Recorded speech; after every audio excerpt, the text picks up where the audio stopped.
Amigos de Radio Isla, bienvenidos hoy viernes a otro programa, una nueva edición de La Otra Realidad. Aquí tu amigo Andrew Álvarez, que como todos los viernes comparte 2 horas dentro de la aventura de la conciencia humana.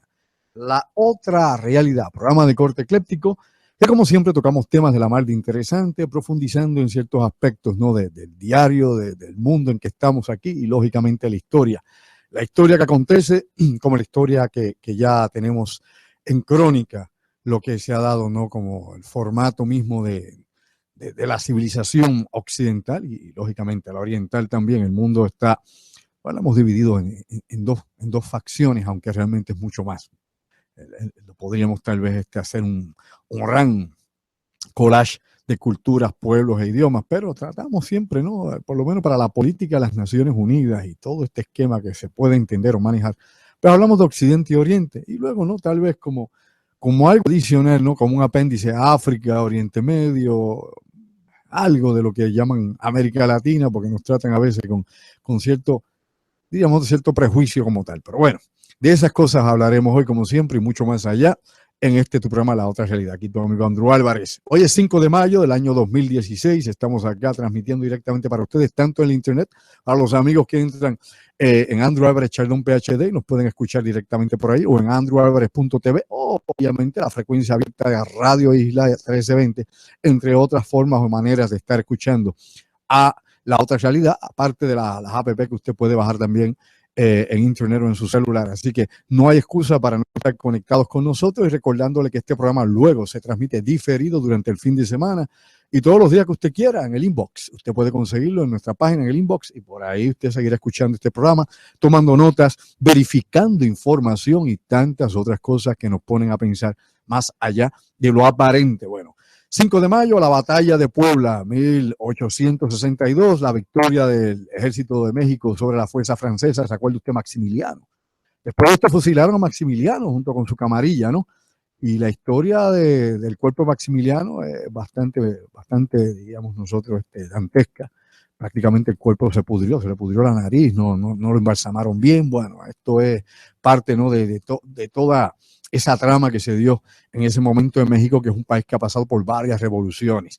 Así que hoy se celebra en México este día, se celebra muchísimo para ello, es una gran victoria de lo que obviamente es la idiosincrasia del mexicano. Y también esta semana se celebró allá en Moscú, ¿no? Lo que ellos llaman el Día de los Trabajadores, el 1 de mayo, el Día de los Trabajadores y de la Primavera. Ahora viene el 9 de mayo, la otra gran celebración que se hace en Rusia, que esto viene desde la época de la Unión Soviética. Recuerde que ahora es la Federación Rusa, la Unión Soviética falleció en 1990, se deshizo, Gorbachev se encargó de esto y la Agencia Central de Inteligencia, entre otros más. Así que todavía se celebran estas cosas allá, todavía se hacen marchas, se pasean tanques, aviones, todo lo que usted quiera. Es parte tal vez de esa idea de identidad que ellos tienen, los eslavos, los rusos, en este sentido. Así que allá los bolcheviques con sus cosas. Ese es el 9 de mayo, el famoso Día de la Victoria, cuando ganaron en la Segunda Guerra Mundial y obviamente derrotaron a los nazis. Acá, pues, los Estados Unidos ya no se celebra prácticamente nada de eso, ya nadie se acuerda siquiera de los veteranos de Vietnam. De la primera guerra del Golfo tampoco se acuerda nadie. Así que imagínense, son los de ahora, los que acaban de salir de Irak en la Segunda Guerra del Golfo, y los que están de Afganistán, y tampoco nadie se acuerda de ellos. Así que al desperdicio y el olvido, las personas que van, arriesgan sus vidas, los que vienen lisiados, lesionados de la guerra, y los que mueren allá, perdidos, ya usted sabe, allá en la memoria de los olvidados. Así que este es el mundo en que vivimos, nos utilizan, somos dispensables. Un día funcionamos, otro día no. Pero hablando de México, brevemente, usted sabe que esta semana se estuvo discutiendo y se está discutiendo todavía en todos los foros políticos de los Estados Unidos y lógicamente acá en el local, la situación del Partido Republicano de los Estados Unidos, Donald Trump. Hace 8 meses atrás nadie le daba ninguna oportunidad a Donald Trump. El año pasado, cuando se empieza a hablar de esto y Donald Trump empieza a empujar su aspiración, ¿no?, a llegar a ser el candidato del Partido Republicano, entrar a las primarias, la gente se reía, eso es un payaso, es un tipo que ha quebrado como 15 veces en su vida, ese tipo dice una cosa hoy, mañana dice otra, y lo que no sabe se lo inventa, etcétera, etcétera. Así que hay una cosa bien interesante en todo esto, y es que obviamente Donald Trump ha podido capturar la atención de todos esos americanos que no se ocupaban ni siquiera de la política norteamericana. Y me explico para que usted me entienda, esto no es muy complicado, esto no es que hay que ir, obviamente, como he dicho yo, ni a Harvard, ni nada por el estilo. Bueno, me dicen que estamos a 6 de mayo, de verdad. Oye, me decía 6 de mayo. Me fui yo. No, es 5 de mayo o 6, 5 de mayo. Por ahí me están diciendo, corrigiéndome aquí, que es 6 de mayo. Bueno, vaya usted sabe. El tiempo se nos va aquí de las manos y así pasan las cosas. Pero la realidad es la siguiente, oiga, y oiga bien. Sí, hoy es 6. Aquí el reloj dice eso. Bueno, esto es lo que hay, es importante. Hoy estamos a 6, no estamos a 5 también. Vamos a arreglar eso en nuestra producción de Nick Gilbert. Recuerde que aquí estamos fluyendo en las cosas y a veces nos quedamos por ahí en algún rincón del tiempo y el espacio. Importante esto, Donald Trump, oiga, y oiga bien, Donald Trump es un individuo que para él el mundo solamente se ve de una manera: rojo, blanco y azul y multiestrellado. La nación americana, el imperio norteamericano, el capital norteamericano, ¿no? Lo que realmente envuelve, ¿no?, los intereses económicos norteamericanos, y como he dicho hace un momento, ha atraído, ¿no?, ha atrapado básicamente a todo ese electorado norteamericano que no participa. ¿Por qué? Porque en los Estados Unidos la participación electoral es bajísima y eso es histórico, ¿no? Estados Unidos jamás llega ni al 50% de participación, nada de esto, es sumamente baja la participación electoral en los Estados Unidos y lógicamente no se corren las elecciones diferentes a Puerto Rico, no se corre de la misma manera y el voto individual tampoco es la suma que le da la victoria a nadie. Pregúntele a Al Gore, que en aquellas famosas elecciones allá en la Florida se decidió contra George W. Bush, pero bueno, la realidad es que al día de hoy, el 6 de mayo, que es hoy, pues tenemos una situación bien interesante y es primeramente lo siguiente. Tenemos una persona que piensa extraditar 11 millones de indocumentados de los Estados Unidos si llega a la presidencia norteamericana. 11 millones de personas que él piensa sacar de los Estados Unidos porque son indocumentados. Que sigue repitiendo y no se arrepiente de que va a construir un gigantesco muro. No sé por dónde pasará, hay áreas obviamente geográficas que ese muro no funciona, pero bueno, vamos a ver qué se le ocurre ahí. Y que alegada y supuestamente se lo va a cobrar al gobierno mexicano. Ya en México, para que usted sepa, el gobierno mexicano está estudiando la situación con Donald Trump y es preocupante para los líderes mexicanos. Ellos están viendo el impacto que esto puede tener, porque una de las cosas que se le ha ocurrido también a Donald Trump es empezar a cobrar un impuesto sobre las remesas que mandan los millones de mexicanos que viven en Norteamérica o que viven en los Estados Unidos, porque México es parte de Norteamérica y parte está en Mesoamérica, Centroamérica y parte de Norteamérica. Y recuerde que antiguamente en el siglo XIX, gran parte de lo que hoy en día es Estados Unidos, la mayor parte de Estados Unidos pertenecía a México. Ya usted sabe, esa es otra historia, ¿no? Pero la realidad es que piensa cobrar esto. Y no llamemos engaño. Usted sabe muy bien que el gobierno de Puerto Rico, la actual administración, quería hacer exactamente lo mismo con los dominicanos en Puerto Rico, cobrarle las remesas que iban a mandar hacia República Dominicana. Y eso se discutió, eso fue un escándalo, muchísima gente, pero bueno, la cosa quedó ahí como otras más que se querían hacer a través de la Internet y el cobro obviamente de impuestos de IBU en Internet y el IVA, y todavía sigue la guerra del IVA y nadie sabe si va o no va. Eso es parte de esto. Pues bien, traigo esto porque definitivamente Donald Trump es un individuo con unas ideas radicales. Los conservadores norteamericanos dentro del Partido Republicano dicen que él no es un conservador, que de hecho se ha pensado hasta establecer una tercera línea, es decir, otra columna, es decir, otro partido que entre ahora de momento a la última instancia en las elecciones. No sé cuán realmente legal es eso, si se puede, ¿no? En el sistema norteamericano, en este sistema republicano norteamericano representativo y de competencia, no sé si a estas alturas eso es posible o no. Algunos dicen que le van a hacer una emboscada, ¿no? Una vez pues venga la convención republicana y que allí pues le van a poner otro candidato. Nadie sabe exactamente, pero la realidad es que hay un gran sector dentro del liderato republicano que no simpatiza con Donald Trump. Otra cosa es lo que dicen los electores. Los electores republicanos lo prefieren a él. Así que obviamente hay una disyuntiva. Estamos en una encrucijada. Ellos tienen ahí un problema muy grande y hay que ver entonces cómo esta política va a correr. A mí no me preocupa realmente quién apoya a Donald Trump o no, y si en Puerto Rico Jennifer González o quien sea, o cualquier republicano del patio lo apoya. ¿A quién le importa eso, verdad? Los Fonalledas, el que sea. A mí me ha preocupado algo que sí escuché que sí me preocupa. Es el apoyo que le ha dado, óigame, Cheney a Mr. Donald Trump. ¿Se acuerda usted? De Mr. Cheney. ¿Se acuerda de Mr. Cheney? Ante la administración de George W. Bush, Dick Cheney. Dick Cheney, el triunvirato del poder, Rumsfeld, Cheney y George Bush, los que decidieron la guerra, la invasión de Irak y Afganistán, pues Dick Cheney acaba de decir que le da completo apoyo a Donald Trump. De verdad que esto para ponernos a pensar y ponernos al día, óigame, wow, esto viene ya con una agenda interesante de cosas que podrían pasar en un futuro próximo. Pero bueno, veamos a ver qué pasa. Por el otro lado, ya usted sabe, Bernie Sanders, tratando de sobrevivir, es un socialista en los Estados Unidos, donde hablar de socialismo es hablar de lo peor del mundo, ¿no? Donde el comunismo ha sido perseguido siempre y donde el que se ve muy liberal, pues obviamente no gana. De hecho, los demócratas liberales no ganan, y eso cualquiera que sabe un poquito de política norteamericana sabe que los demócratas tienen para ganar, tienen que meterse al centro. Un demócrata liberal no tiene oportunidad ninguna en los Estados Unidos, a no ser que la cuestión esta de polarizar con Donald Trump pues se ponga de esa manera, pero nuevamente le vuelvo a explicar, los republicanos conservadores no están con Donald Trump, con excepción de Dick Cheney y unos cuantos más por ahí que están gritando. Hay otros que han dicho que no le van a dar ni su apoyo, figuras cimeras dentro del Partido Republicano, y esto pues lo que crea es una división dentro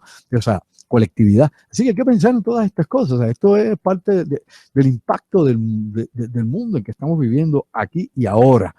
De eso hablaremos más adelante en el programa, porque hay muchas cosas que tienen que ver con Puerto Rico y las decisiones que tomen en los Estados Unidos, de las cuales usted y yo no tenemos ninguna injerencia, ni yo, ni Pablo, que está esta noche en los controles aquí también, trabajando con nosotros en la otra realidad, tiene injerencia, no, ni para pool ni para banca, ni votamos él ni yo, así que aquí nadie decide por el presidente norteamericano. Diego, hay norteamericanos que viven en Puerto Rico que están, por ejemplo, en bases militares, otro tipo de cosas, que eso sí votan en las elecciones y votan adelantado. Para usted y yo, el ciudadano norteamericano que vive en Puerto Rico, para nada. Y eso es más bien que sabido. Ahora, bueno, pregúntese usted por qué estamos fuera de verdad del capítulo 9 de la quiebra federal y por qué tampoco tenemos voto presidencial ni tenemos 40 cosas. Bueno, algunas de esas cosas alegadamente las escogieron los puertorriqueños para tener limitaciones y otras no nos las dieron. Póngase usted a pensar en sus líderes, lo inteligentes que han sido a través de la historia, dejando al pueblo de Puerto Rico sin poderes políticos. Piense, vamos, no desperdicie la materia gris, para algo está ahí, no es para echar pelo en el cráneo. Así que, más allá del cuero cabelludo de mucha gente, hay que ponernos a pensar seriamente en esto. Pues bien, como el mundo sigue cambiando y esto del paradigma, ¿no? De que las cosas son siempre iguales, fija, aquí nada es igual que ayer. Bueno, se ha dado un golpe interesante en Gran Bretaña, específicamente en la alcaldía de Londres. El primer musulmán que acaba de ganar una elección en Inglaterra y es el nuevo alcalde de Londres, ¿ok? Sadiq Khan, hijo de migrantes musulmanes, de gente humilde, gente pobre que llegó a Gran Bretaña. Este señor se acaba de ganar y acaba de las elecciones para la alcaldía de Londres, de la capital y de Gran Bretaña. Ahora es el alcalde, tiene un alcalde musulmán en Londres. Toda esta situación, ¿verdad?, del Islam en Europa, de que aquí hemos hablado hasta la saciedad, donde hemos explicado la multiplicidad de factores que hay, que harán que obviamente el Islam en los próximos 20 años prácticamente, o 30 como máximo, ¿no?, en la próxima generación, una generación completa, domine y controle Europa. Pues mira, ahora empieza ya con un puesto político tan importante como la alcaldía de Londres. La tiene un musulmán. Así que no se llame engaño. O sea, esto que yo hablo aquí no es exageración. La historia y el tiempo nos va dando la razón y usted se da cuenta que es cuestión de ver las megatendencias y las proyecciones que hay. No es quedarse de espalda al futuro, como he dicho yo, no es caminar de espalda, no es estar en negación 24/7, es saber realmente qué es lo que está pasando en el mundo y cómo este rompecabezas se va a armar y cómo las piezas van obviamente una con otras encajándose. Así que Sadiq Khan, el primer alcalde musulmán que tiene Inglaterra y para colmo de colmo, alcalde de la capital, de Londres. Así que ante eso estamos. Pues bien, vamos a tocar algunas notas de Puerto Rico porque es importante, ¿no? Aunque empezamos con Norteamérica y mencionamos, ¿no?, esta noticia que se da ya en Gran Bretaña. El lunes llega a Puerto Rico el secretario del Tesoro de los Estados Unidos, Jack Lew. Llega acá, viene aquí a ver qué es lo que hay, esta cuestión de la reestructuración de gobierno, de la deuda. Mire, vamos a aclarar algo. No hay forma de reestructurar la deuda de Puerto Rico si no se renueva o se va a reestructurar el gobierno de Puerto Rico. Hay que reestructurar el sistema de Puerto Rico gobierno, desde Hacienda, la forma de recaudar impuestos y, lógicamente, todo el proceso de economía. O sea, Puerto Rico va decreciendo. O sea, nosotros estamos en lo que se llama, nos estamos comprimiendo económicamente, en un comprimido que no permite que crezca nada. Nosotros estamos bajo cero, negativo 2, negativo 3, abajo de crecimiento. O sea, no crecemos nada, decrecemos continuamente. Así que esta compresión de la economía nuestra, pues nos lleva obviamente a que no hay forma o manera de poder pagar deudas, ni forma y manera de poder invertir en nuevas obras públicas, ni en nada. Y que el gobierno a la larga no podrá cumplir con lo que tantas veces se ha dicho. No va a poder cumplir, lógicamente, con pagar ni siquiera, ¿no?, el sueldo de los empleados públicos con la nómina.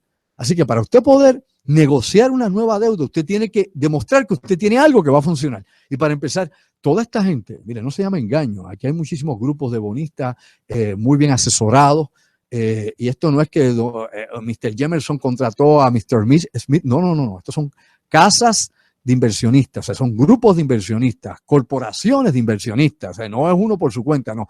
Una persona viene y se une a un grupo corporativo que este es el que compra los bonos, así que esta cosa juega, esto no es yo por mi cuenta, me dio la gana, yo compro en Wall Street, no es tan fácil.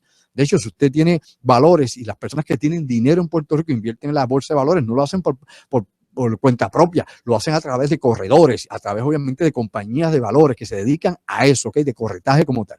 Pero lo importante aquí es que para que se pueda renegociar la deuda de los 70 y pico mil millones de dólares o mucho más, porque esto pique y se extiende, hay que definitivamente transformar y cambiar el gobierno de Puerto Rico y el sistema económico, desde Hacienda hasta la política pública económica del país. Así que esto es complicadito. Ahora Mr. Jack Lew vendrá a Puerto Rico, se reunirá con el gobernador Alejandro, ¿verdad?, García, con el gobernador de Puerto Rico, y veremos a ver qué pasa. Se reunirá, qué sé yo, con todos los demás directores de las agencias pertinentes o con quienes tendrá que hablar aquí en Puerto Rico. Lo mismo pasó hace unos meses atrás cuando vino el director de CDC Atlanta también aquí. Cuando se reunió con el gobernador, cuando se reunió con la secretaria de Salud, Ana Rius, y todo esto. ¿Y qué pasó? Pues en aquel entonces se decidió que había que darle más de 250 millones de dólares de ayuda a Puerto Rico porque el Zika era terrible. Ahora todo el mundo habla de la suspensión, ¿verdad?, de estos juegos de pelota que van a haber aquí en Puerto Rico y que esto pues es terrible, ¿no? Que si el turismo de Puerto Rico, ¿desde cuándo yo no vengo hablando obviamente del impacto que tiene esto sobre la imagen de Puerto Rico afuera? Yo no llevo un mes hablando de esto, ni dos.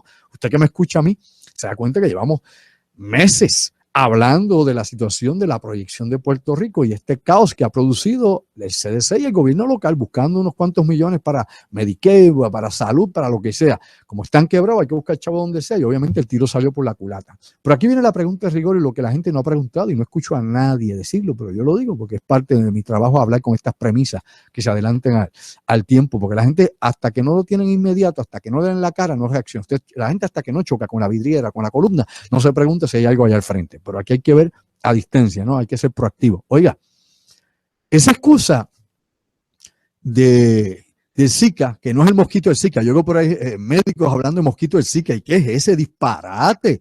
¿A quién se le ocurre? ¿Qué boludo es ese? ¿Qué morón de la vida? ¿Dónde estudió? No existe mosquito del Zika. Aedes aegypti transmite el Zika, ¿ok? Hay varios mosquitos que son carriers o que son obviamente transmisores de la enfermedad, del virus del Zika, ¿ok? Que son vectores, pero esos mosquitos es Zika. ¿Qué disparate es ese, Bambalán? Obviamente no. Estamos hablando, está el Culex por un lado, usted tiene Aedes aegypti, el anófeles no lo transmite, obviamente, transmite la malaria, pero hay varios transmisores y hay, de hecho, hay otro tipo de mosquito que hay en el sur de los Estados Unidos que no hay en Puerto Rico que transmite también, Aleapictus, que transmite también esta enfermedad. Ahora, la pregunta de rigor es la siguiente, oiga bien, ¿qué van a hacer el equipo de béisbol de los Estados Unidos? Oiga bien, la selección. ¿Qué va a hacer el equipo del Dream Team de NBA, ¿no?, que va a representar a Estados Unidos en las Olimpiadas en Brasil? Si en Brasil hay más Zika que en Puerto Rico, Brasil ya hay más Zika que en África. O sea, Brasil ha sido la culminación de la microcefalia y de todo lo que puede haber. Guillain-Barré, lo que usted quiera, es Brasil, no es Puerto Rico. ¿Qué va a hacer la delegación de los miles de atletas norteamericanos que van a viajar a Brasil? Si no vienen a jugar un juego de béisbol en Puerto Rico por el Zika, ¿qué va a hacer Estados Unidos? ¿Qué van a hacer los ingleses? ¿Qué van a hacer los canadienses? ¿Qué van a hacer los franceses? ¿Suspenderán las Olimpiadas en Brasil porque hay Zika allá? Me pregunto yo. Dígame, nadie. ¿Usted ha escuchado a alguien? Nadie ha dicho eso. Porque nadie obviamente quiere sabotear las Olimpiadas allá en Brasil. Están hablando de coger a la presidenta de Brasil y residenciarla. De hecho, hoy precisamente el Comité de Evaluación del Senado del Brasil votó de que se lleve a cabo, ¿no? La investigación finalmente, que esto va a pasar ahora al Pleno del Senado y que la van a suspender por 181 días más o menos, o 180 días, algo así, para entonces llevarla obviamente a juicio. Así que no hay mucho que buscar para Dilma Rousseff. Si Rousseff tiene un problema muy grande en Brasil, la socialista, la quieren meter presa. Pues bien, la cuestión es que de eso se habla, pero no se habla del SIC en Brasil. Las Olimpiadas están ahí. ¿Y qué va a pasar? ¿Van a correr? ¿Van a suspender Olimpiadas por el Zika? No, allá no. La gente, ¿usted cree que deja de ir a Ipanema, a Río de Janeiro, San Paulo, o a visitar el Amazonas, o algo así, porque hay Zika en Brasil? Pues claro que no, pero aquí sí. Puerto Rico, Mayay, no vaya para allá ni para el carajo, el Zika se lo chupa. Por favor, o sea, esto definitivamente, usted se da cuenta cuál es la mala sangre y que se está jugando feo con Puerto Rico. O sea, esto no es necesariamente lo que nosotros necesitamos para que este país sea un país en desarrollo realmente, que esté en el proceso de crecimiento, porque Puerto Rico no es un país desarrollado. O sea, Puerto Rico obviamente es un país en desarrollo. Hay países subdesarrollados, pero hay países que están en desarrollo y Puerto Rico es un país que no ha llegado a su culminación. De hecho, como yo he dicho otras veces, es el país que no existe. Usted, por un lado, tiene presencia, qué sé yo, el Comité Olímpico, que no tiene que ver con el gobierno de Puerto Rico, hagamos la salvedad, el gobierno de Puerto Rico le da millones de dólares al Comité Olímpico de Puerto Rico y esa representación, pero no pertenece al gobierno de Puerto Rico, no está bajo el control del gobierno de Puerto Rico, igual que las Miss Universe y las Miss Mundo de Puerto Rico, nada que ver con el gobierno, que cojan subsidio, que coja aquello para allá, esos son otros 20 pesos, la mucha porquería que se vota en Puerto Rico en dinero, que se necesita para otras cosas, pero bueno, allá con la guachafita criolla y que Dios reparte suerte. Así que vamos a estar bien, pero que bien atentos a estas cuestiones, porque definitivamente diríamos nosotros, la caída de la economía de Puerto Rico y toda esta problemática que no acabamos de tener un plan, va a tener unos efectos contundentes para el próximo año. De hecho, se sigue hablando que probablemente hasta el 2018-2020 esto va a seguir cayendo. No es que va a estabilizarse, va a seguir cayendo. Y si eso es así, no sé cuánta gente quedará en la isla ya cuando llegue el año 2020. Ya se han hecho números y hablan de que podríamos bajar radicalmente a 2.3 millones de personas, o inclusive hasta 2 millones de personas. Esto alegadamente es lo que dicen los expertos y específicamente la gente que brega o trabaja con las cuestiones demográficas. Así que veamos a ver qué hay. Bien, otros asuntos que son importantes hoy, vamos a tratar obviamente en el ámbito internacional, y que hay que tratar sobre la política internacional y las situaciones que se están cuajando, ¿no? Lo que se está incubando en todo el planeta. Hay situaciones que son sumamente peligrosas. Aquí todos los viernes recalcamos lo mismo. Óigame, ojo a lo que está pasando en el mundo. Mire cómo se mueve este ajedrez internacional. Quién está ubicándose en qué lugar y en qué otro sitio. Y nuevamente vuelvo a recalcar. Usted no tiene que creer lo que yo diga. Importa un pepino el bolo. Yo no soy ni profeta, ni vengo aquí a predicar nada. Usted no tiene que creer nada. Usted verifique lo que yo diga. Y si su intelecto funciona, pues se va a dar cuenta que sí. Que ahí está la información, que es cuestión de saberla manejar.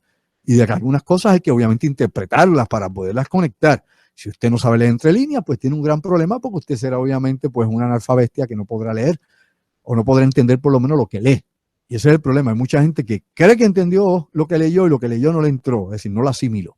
Así que esto es importante, que usted pueda penetrar más allá de lo que se publica y darse cuenta. Primero, no ponernos a especular ni con conspiraciones locas ni con cuestiones paranoicas, que usted caiga en tiempo y se dé cuenta de que hay informaciones que son clave y que mientras más usted puede tener acceso a diferentes fuentes de confirmación, usted se da cuenta de que efectivamente las cosas trabajan de una manera que no es a favor necesariamente de la humanidad, de los mejores intereses suyos y míos. Así que usted no tiene que creer en mí. Primeramente, yo no soy una figura, qué sé yo,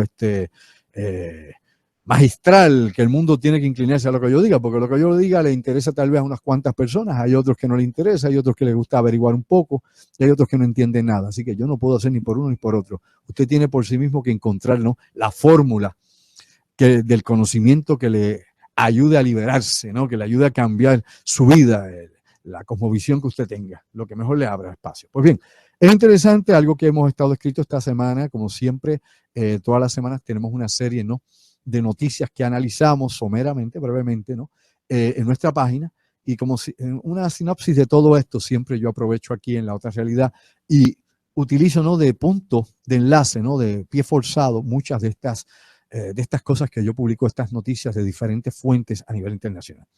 Algo que me trae obviamente a discusión para abrirlo aquí en lo que queda al minuto de este segmento para continuarlo en el próximo es la situación del mar meridional de China, que prácticamente todos los viernes yo vengo a hablar algo sobre eso. Primero, es una situación que está latente, en compás de espera. Es algo que no se va a resolver con un estrechón de mano ni con un acuerdo económico con nadie. Es el reclamo que tiene la China comunista sobre una región extensa del mar y de islotes y regiones que están cercanas, ¿no?, a las costas tanto de Filipinas, de Vietnam, de Corea del Sur, de Japón y otros países de la región. Y esto es bien importante que tengamos en mente que esto no es meramente una lucha por los recursos naturales de gas, petróleo, lo que pueda haber en el fondo marino, sino por el posicionamiento de control de rutas de abastecimiento que se dan en esa zona. Quien controla esa ruta de abastecimiento, controla el mercado de Asia, controla la energía y el combustible que va para Asia, ¿ok? Inclusive lo que llega por las costas, las pocas áreas que hay de costas que tiene Rusia, que casi todos los muelles que tiene esa zona está hacia el norte, tirando obviamente al norte de Japón, que va desde Tailandia, que va desde Indonesia, todo lo que está por ahí relacionado es el control completo del mercado que va desde las dos epicentros principales que puede ser Japón y Corea del Sur como grandes emporios de industrias y muchas cosas más. Así que lo importante aquí es que demos cuenta que no es meramente por recursos, es un control. De esto vamos a hablar, ¿no?, cuando regresemos luego de la pausa. Y le digo aquí a Pablo, ¿sabes qué, Pablo? Llévatela, pégala a Puerto Rico. A la otra realidad, amigo Andrew Álvarez, aquí 2 horas a través de la conciencia de la aventura humana. Esta es nuestra conciencia, la que va obviamente abriendo tiempo y razón.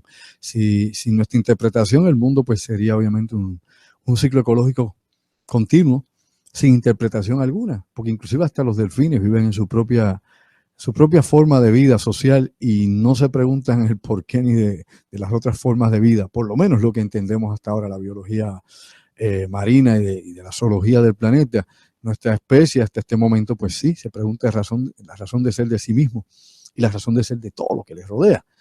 Tal vez son otras formas, otros modelos de inteligencia que se dan, porque son criaturas inteligentísimas, como lo son los primates también, los chimpancés, como lo son los gorilas, los orangutanes y las ballenas y otras formas de vida, inclusive nuestros propios animales domésticos, los perros, que cada día están más humanizados. Así que esto es parte, ¿no?, de este mundo en que vivimos y la forma en que lo vemos, lo entendemos unos a otros de alguna forma o manera. Hablaba precisamente, cerrando el primer segmento, aquí comenzando el segundo. Recuerde que hoy estamos a 6 de mayo del 2016. Yo empecé hoy pensando en el 5, me había quedado en ayer, pero a 6 de mayo del 2016, de que esta situación del mar meridional de China era algo sumamente peligroso, que obviamente está en disputa.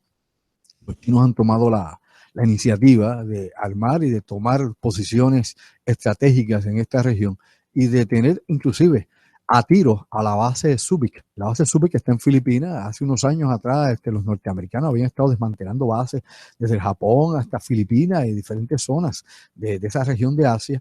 Y luego de este incremento, ¿no?, de actividad naval, tanto China como los rusos en la región del Pacífico pues han nuevamente decidido, ¿no?, mantener activas, realinear estas bases y estar obviamente en disposición de cualquier tipo de acción militar futura.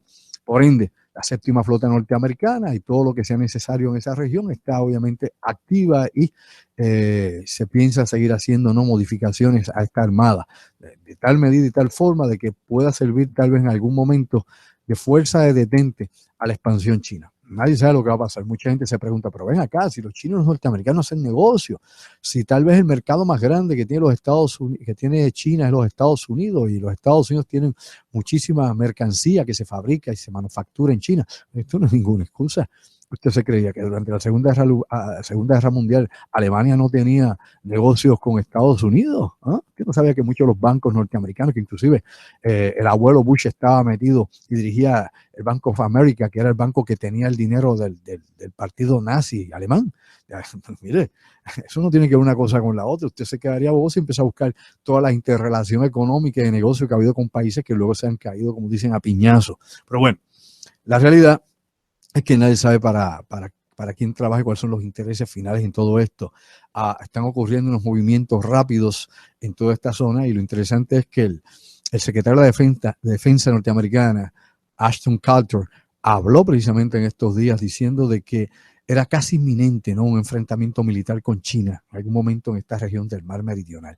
Y cuando el secretario de la Defensa dice esto, los Estados Unidos, hay que preocuparse. O sea, no le estoy diciendo, qué sé yo, Carlito Soplamoco, ni Tomasa la que patea, qué sé yo, lata. Está hablando precisamente la persona que está a cargo de la defensa norteamericana y que únicamente le responde al jefe mayor, que es el presidente de los Estados Unidos, que en este momento es Obama. Y recuérdese que ya Obama va para afuera, es un lame duck, ya Obama no tiene poder, es un pato cojo, como se dice en español, al igual que lo es acá Alejandro García Padilla. Así que vamos a ver qué pasa con todo esto en el mar Meridional. Como le he dicho hace un momento, los recursos no son necesariamente lo importante, es el control de la zona, el tráfico naval y el tráfico aéreo, quien lo regule, quien lo controle, quien reclame esas aguas que han estado hasta ahora internacionales, partes de ellas, y otros países que reclaman cada uno, ¿no?, su extensión de ultramar.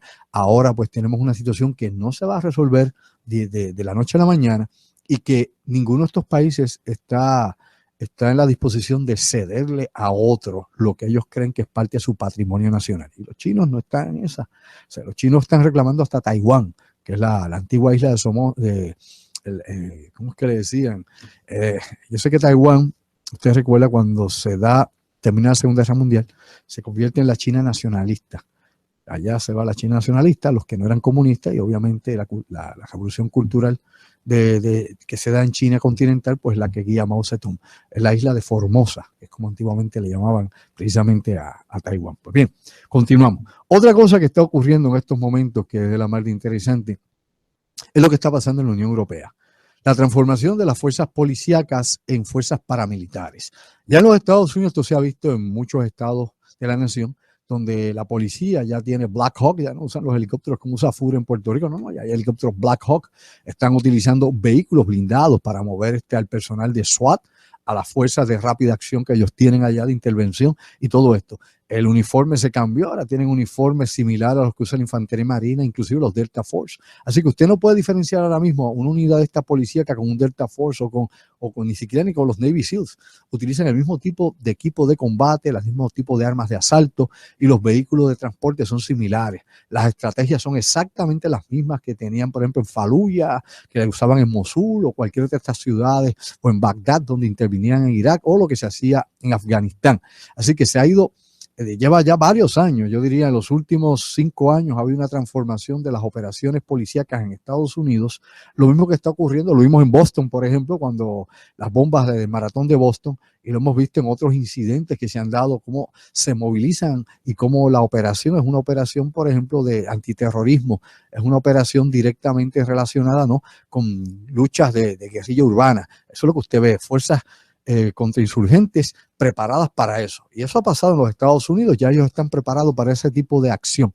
Acá en Puerto Rico, pues no sé, acá en Puerto Rico, como usted sabe, operaciones tácticas, se eliminó a la policía y usted no ve, ¿desde hace cuándo usted no ve un policía con boina por ahí en una patrulla? Pues claro, porque esa división ya no está activa. La fuerza de choque usted no la encuentra ni para nada, ni para chocar las manos. Usted tiene SWAT todavía, obviamente, y tiene una unidad para negociación de rehenes, y tiene una unidad de explosivos y otras cosas, pero ya no tiene aquellas unidades tácticas. Así que en ese sentido, la policía de Puerto Rico, pues no sé qué hará, ni cómo va a funcionar.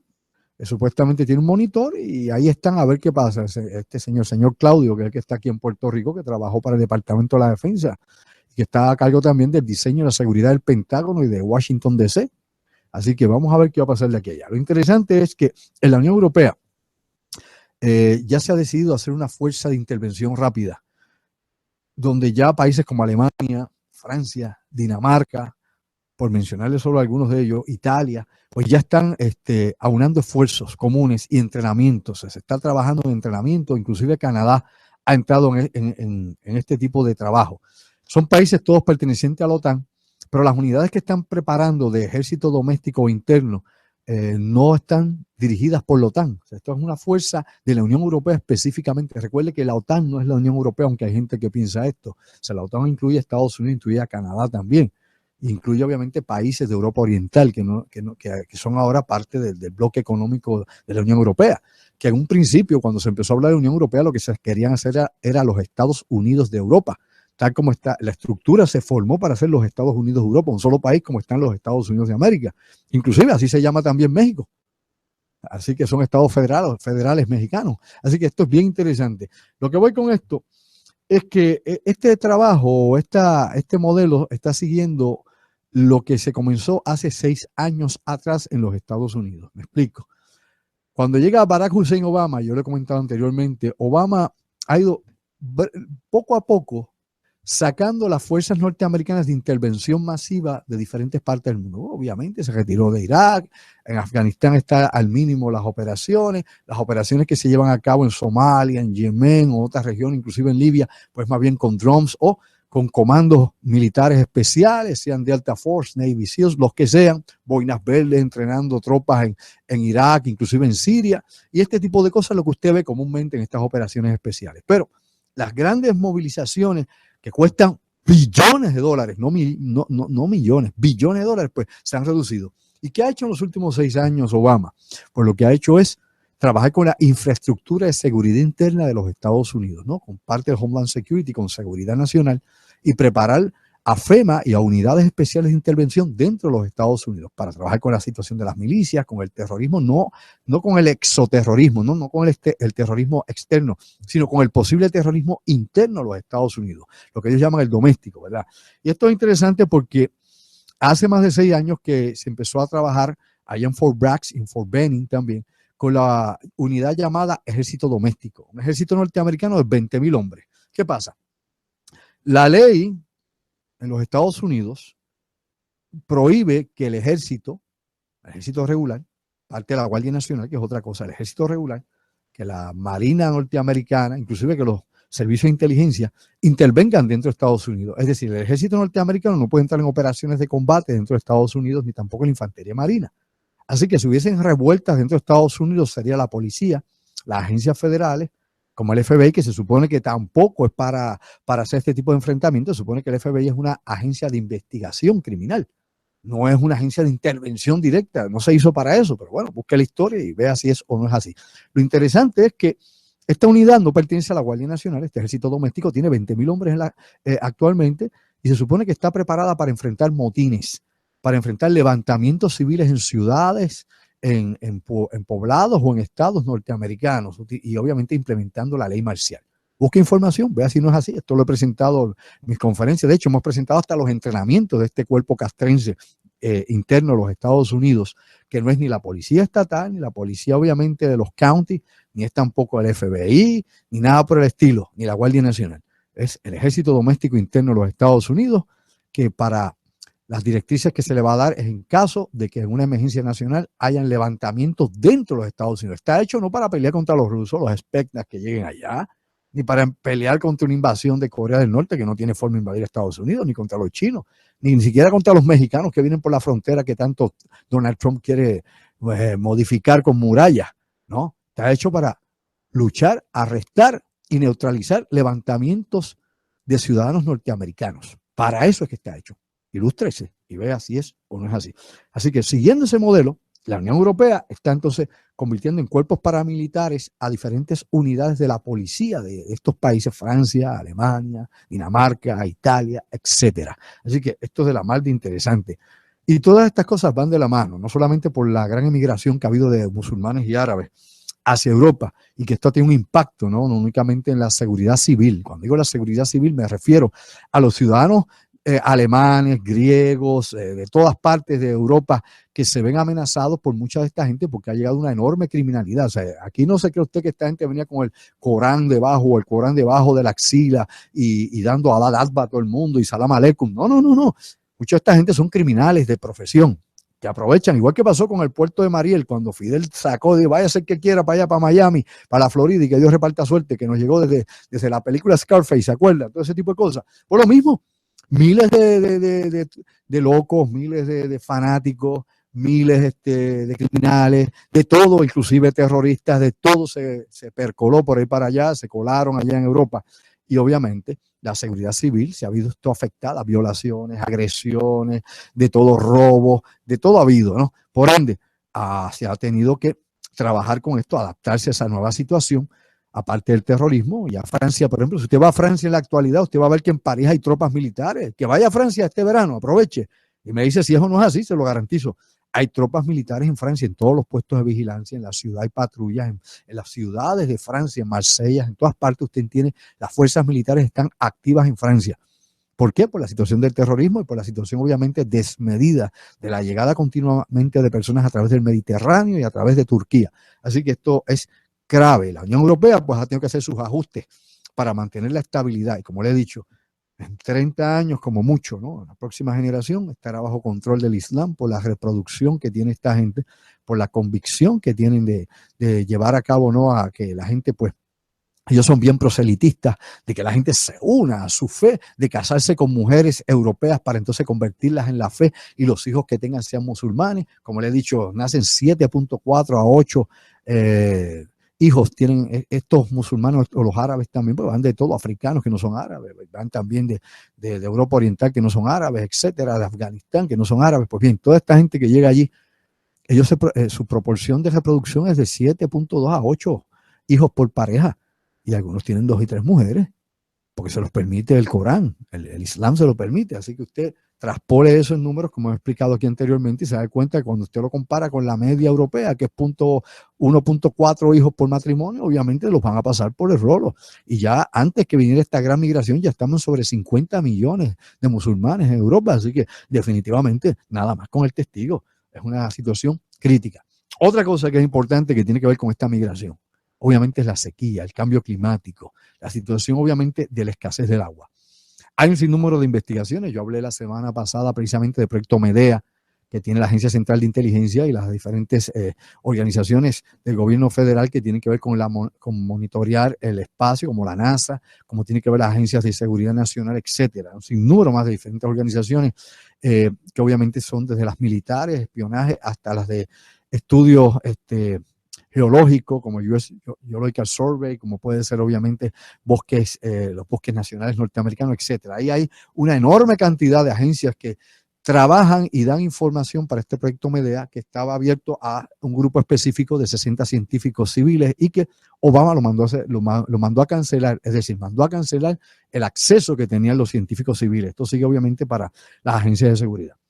Y hay una enorme cantidad de reportes que se han hecho de diferentes universidades norteamericanas y de todo el mundo que hablan precisamente de la situación del cambio climático y la proyección de lo que esto va a traer. Usted sabe que ahora estamos todavía en el Niño, ya se está haciendo las estimaciones de que ahora nos va a venir, la nena viene ahora, viene la niña, ¿no? La hermanita viene en estos días, dicen que los próximos 6 meses vamos a tener ya la niña en todo su apogeo, lo que quiere decir, y de hecho se estima que puede durar de 3 a 6 años el fenómeno de la niña, es mucho más extenso que el del niño, y esto no es otra cosa que en vez de ser una corriente caliente que viene, ¿no? Por el cambio de los vientos en el Pacífico, y vienen las corrientes calientes de agua del Pacífico, ¿no? De Asia hacia América, pues ahora cambia, ahora vienen corrientes frías de allá para acá y de aquí para allá calientes, y esto cambia completamente el panorama. Ahí aumentan los huracanes en el Atlántico, aumentan los huracanes acá en el Caribe, aumenta la lluvia. Usted no se dio cuenta cómo este año es lluvioso vis a vis el año pasado, o usted no se dio cuenta en qué marasmo anda. Pues obviamente ya se están dando las señales, obviamente, de que hay una transición. Y obviamente todas estas cosas se aceleran, se aumentan con el cambio climático, ¿no? Y con esto que llamamos nosotros el antropogeno, que no es otra cosa que el cambio, ¿no? El cambio completo que ha hecho la actividad humana sobre la faz de la Tierra, en tierra, agua, aire, atmósfera y más allá de la atmósfera. Pregunte usted a la basura espacial. Así que lo traigo desde este punto de vista porque la escasez de agua ya se está proyectando. Algunos hablan de que en el 2030 se va a enfriar el planeta, vamos a tener una microera glacial. Otros hablan de que de aquí al 2035 al 2050 la sequía va a ser generalizada en Asia, en África, en muchas regiones inclusive de Latinoamérica, y que esto que se viene hablando hace muchos años de la guerra por el agua va a ser un factor determinante. La experiencia histórica con esto indica lo siguiente. Por ejemplo, la famosa primavera árabe. Esto no fue porque la internet tiró información por ahí, si en la mayoría de estos países no hay internet. Muy poca gente con computadora, no sea boludo. O sea, hay que saber un poco sobre lo que pasa en cada uno de estos países y la información que hay. Usted tiene que darle un poquito de vuelta a esto para que se dé cuenta que las grandes masas no tienen allí internet, como usted cree, y de que hay zonas en que también está hasta restringida la que hay. Por no hablar de Corea del Norte, que es otra cosa. Pero la realidad es que estas situaciones se dieron por hambre. Por ejemplo, la primavera árabe, todos estos levantamientos y protestas grandes, específicamente en Egipto, se dio porque había escasez de agua y comida.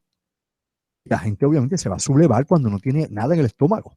Pregúntele a Somalia, que la guerra y la lucha grande de Somalia es por comida y por los warlords que quieren controlar el alimento en ese país. No es por libertad, ni qué sé yo, porque tú eres chiita, yo soy sunita, o aquel es de línea socialista, maoísta, lo que sea. No, hombre, nada de eso.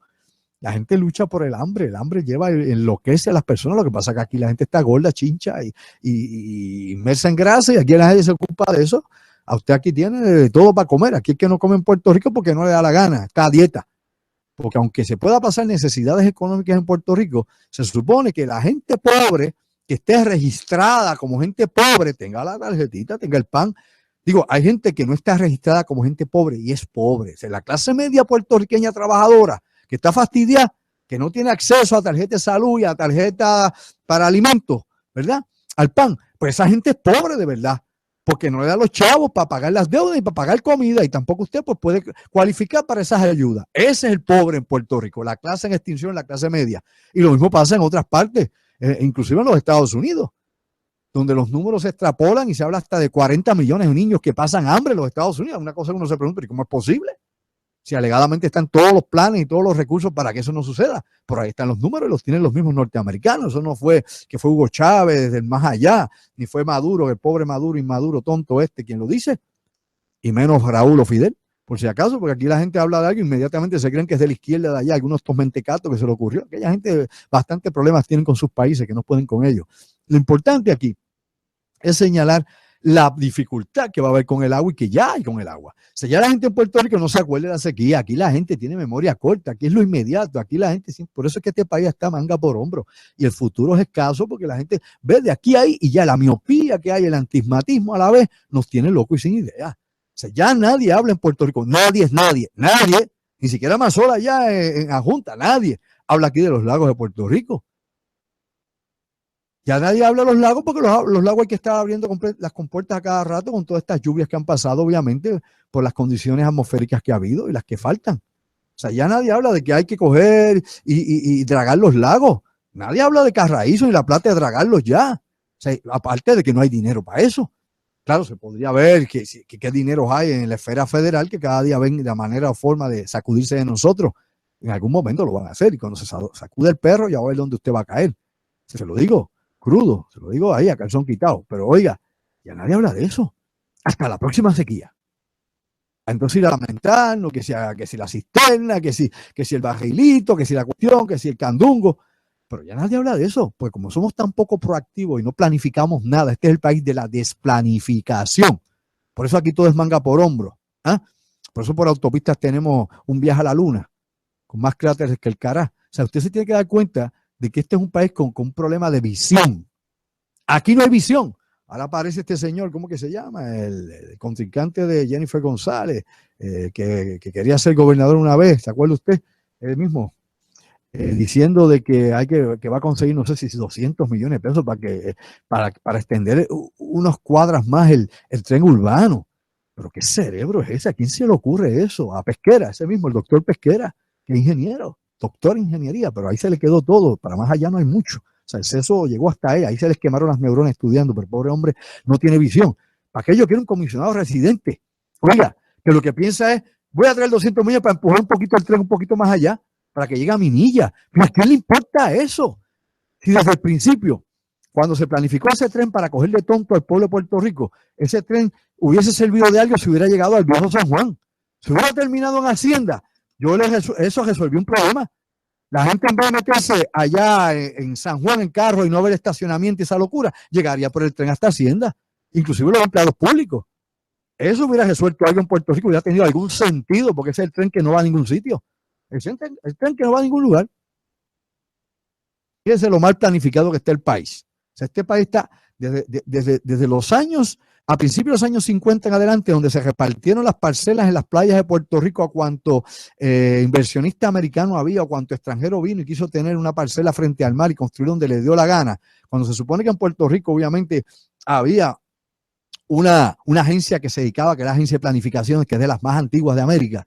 Aquí no se planificó nada, aquí era cuestión de, ya tú sabes, favoritismo, darle billetes a el gobierno estaba comprado, aquí había corrupción siempre. Eso que la corrupción empezó los otros días, eso es mentira. ¿Cómo se le puede ocurrir eso? ¿Qué desconocimiento de la historia? Si la estructura de nuestro gobierno y del Estado Libre Asociado está hecho para ser corrupto, está creada para eso. Y hubiese citado cuando la hizo así o no, está hecho para eso. Y es lamentable, pero es la realidad que todos tenemos que aceptar.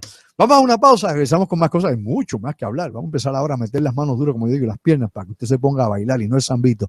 Y le digo aquí a Pablo, ¿sabes qué? Llévatela, pégala a Puerto Rico. Vamos acá a la otra realidad de los controles. Pablo esta noche, ese no es Pablo Mano, ¿sabes? Ni Pablo Escobar Gaviria tampoco me dijo, ni Casella, ninguno de esos, ni el profeta Pablo tampoco. Pero bueno, de Tarso, nada de esto. Pablo en los controles esta noche, no está el bouncer, así que está el gran Pablo esta noche compartiendo con nosotros en la otra realidad. Saludo a nuestra productora Denise Gilbert, que hoy no está acá en el estudio con nosotros, pero como siempre está conectada a través de nuestro foro Andrew Álvarez Chardón PhD bajo figura pública en Facebook. Y recuerde andrewalvarez.tv. Conéctese en andrewalvarez.tv, ahí están nuestras conferencias. La música que escuchan en este programa es de nuestro grupo Erótica, que ya viene nuevamente en concierto. Prepárate para lo que viene, distinto y diferente. Y puedes conseguir la música de 3 de nuestros CDs precisamente en andrewalvarez.tv. Si quieres escuchar esta música, la quieres bajar, la quieres tener contigo, quieres tener otra vibra distinta y diferente, pues esta es el género musical que te va a poner obviamente a pensar y a viajar un poco, ¿no?, en tu conciencia interior. Luego también tenemos allá nuestras conferencias. Usted tiene allá, creo que ya casi una docena de conferencias y muchas más que se van a estar bajando para que usted tenga la oportunidad de también escuchar nuestras conferencias sobre tópicos desde los X-Files, conspiraciones, obviamente, Puerto Rico Top Secret, y lo que se supone usted no deba saber, lo que yo voy a ir discutiendo y voy desglosando, información vital, que usted no la consigue todos los días y que luego usted escuche eso. Vamos, haga su research, haga su investigación, sea autodidacta y vea si las cosas son como se las estoy diciendo.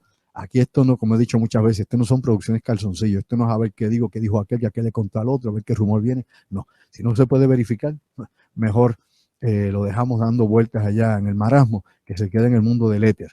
Aquí este programa tiene obviamente un norte, y ese norte es que las personas despierten, ¿no?, que tomen conciencia, que los durmientes despierten. Nuevamente vuelvo a señalar, usted no tiene que pensar como yo, en lo absoluto. De eso es precisamente que hace grande a la democracia, ¿no? La diversidad de pensamientos, ¿no?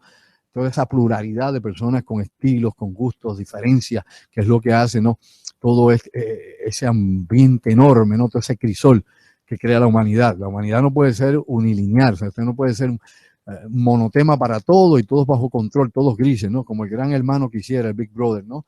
La humanidad crece precisamente por las diferencias que tiene, y la democracia se nutre de las diferencias, de la discusión, se nutre del análisis, pero no de la discusión balalí ni qué sé yo, de señalamientos frívolos, sino de cosas con fundamento, con base, que puedan servir para transformar y mejorar la sociedad, ¿no?, que nos haga más cívicos, que nos haga mejores seres humanos, que la convivencia mejore. Para eso es que debe ser la democracia, no el demos, el pueblo, el gobierno del pueblo y para el pueblo. Pero si nos vamos obviamente a estas líneas deterministas y a estos grupos radicales que se dan dentro, inclusive de las sociedades libres, se dan en todas partes, y en las sociedades libres donde más se dan precisamente, donde más fanáticos usted encuentra, donde más gente radical es en las sociedades libres. O sea, las sociedades que son obviamente cerradas y controladas, usted no tiene espacio para hacer, qué sé yo, revoltoso. Lo fusilan y se acabó. Lo desaparecen y nadie pregunta. Pero en las sociedades abiertas usted puede hacer lo que le da la gana, la libertad de expresión, qué sé yo. Ahora hay unas leyes que está por un lado, ¿no? Usted tiene que ver hasta dónde empuja la libertad de expresión, que no caiga en la demagogia o que no caiga obviamente en otras cosas. Porque ahí entonces usted está ya delinquiendo. O sea, usted tiene que ver obviamente qué usted va a decir, cómo lo va a decir y la base que usted tiene para que usted no puede decir lo que le dé la gana, ni siquiera las figuras públicas, ¿no? Usted lo pueden demandar, le pueden dar para abajo bien duro. O sea que eso está más que probado. Pregúntele a unos cuantos por ahí que se han llevado obviamente un susto bien grande por precisamente ponerse a hablar lo que no saben. Así que hay que tener mucho cuidado con ese tipo de entorno de las libertades y no llegar al libertinaje. ¿Ok? Mucho cuidado con ese tipo de cosas. Pues bien, hablando de todos estos asuntos, y hablaba de la cuestión de la escasez del agua a nivel mundial, Usted sabe que los números pues se han dado por mucho tiempo, ¿no? El análisis que trae de esto es que el 3% de ese 76% de agua que es el planeta Tierra, solo el 3% es agua dulce. Es decir, es lo que podríamos utilizar como agua potable, ¿no? Agua que consumimos los humanos para la agricultura, para los procesos industriales, para nosotros mismos, ¿verdad? Para los quehaceres hogareños, para consumir el ser humano. El 3% del agua del planeta. Y de ese 3%, ¿no? Si usted pone ese 3% como un 100%, el 1% de ese 100% que sería el 3% ese, es lo que usted tiene de agua accesible. Me explico. Del resto del agua, ¿no? De ese 76%, poniéndolo como un número de 100 completo, solo el 3% es agua dulce. Y ahí están los glaciares, ¿ok? Ahí está Groenlandia, el Polo Sur, todo eso que está congelado, lo que hay bajo tierra, lo que hay en el Amazonas, etcétera. Toda el agua dulce que usted pueda coger sobre la tierra y bajo la tierra. Ahí está. Y de ese total, el 1% de todo eso es lo que tenemos nosotros, la accesibilidad al agua, ¿no? Lo que podemos y tenemos al alcance. Así que si no administramos bien el agua, tenemos un grave problema. No, que vamos a coger y desalinizar el agua de los océanos con la boca. Es un mamey. Eso, aún en la actualidad es sumamente costoso. Y no todos los países, obviamente, tienen acceso al mar. Pregúntele usted, por ejemplo, a Bolivia, por darle un ejemplo breve, ¿no? O muchos otros países del mundo que no tienen acceso al mar. Y obviamente no te garantiza tampoco el agua salada. Tiene el proceso de salinizar esa agua no es fácil, es carísimo. No, que hay otros recursos. No es tan fácil como nos creemos. Obviamente no podríamos depender de eso, porque si comienza a, escucha bien también, ¿no?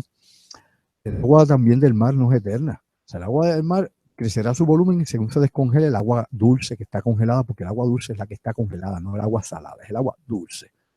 Según se pierde el agua dulce, pues aumentan los niveles del océano, según se descongele Groenlandia, según se siga descongelando el Polo Sur, según se vaya descongelando, ¿no?, el permafrost y todas las cosas que, pues, según vaya descongelándose, pues bien, ahí tenemos un problema. De esa misma manera que eso se descongela, se libera metano a la atmósfera. Usted ve todos esos cráteres gigantes que surgen por la Siberia, que son explosiones que nadie las ha podido filmar, pero que asumen los científicos y los geólogos que son explosiones, que se debe al metano, al gas, por el cambio de temperatura, por el cambio climático, y calienta, ¿no?, la tundra, y se dan esas explosiones de gas que se ha acumulado por el permafrost que se descongela, etcétera. Hay 40 teorías que tienen los científicos sobre ese asunto, esos cráteres enormes que han surgido allá en Rusia, en la Siberia.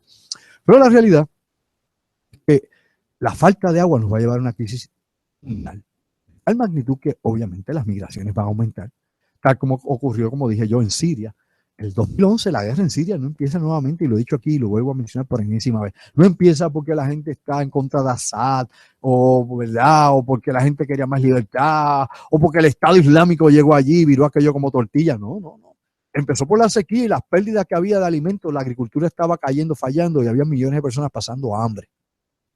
Y para colmo de colmo, la estrategia del gobierno sirio y de su ejército fue bombardear las zonas agrícolas, para que de esta manera evitar que Al-Nusra, que es obviamente Al-Qaeda ya, el Estado Islámico y los más de 100 grupos que luchan allí, antigubernamentales, pues no tuvieran recursos de alimento. ¿Eso se llama qué? Eso se llama arrasar, toma y arrasa, de arrasar tierra. La toma para arrasar tierra. Y esta forma o esta idea de arrasar la tierra viene de los rusos. Bueno, viene de antes, viene de Genghis Khan, pero bueno, los rusos lo hacían. Cuando los alemanes se metían en la Segunda Guerra Mundial profundo en Rusia, los rusos destruían todo lo que podían para no dejarles recursos a los alemanes. Quemaban cosechas, graneros, todo para que los alemanes no tuvieran. Y luego cuando llegó el invierno ruso, ¿qué le pasó a las tropas alemanas? Se las llevó el diablo. Así es. O sea que estas son estrategias que se han usado por miles de años.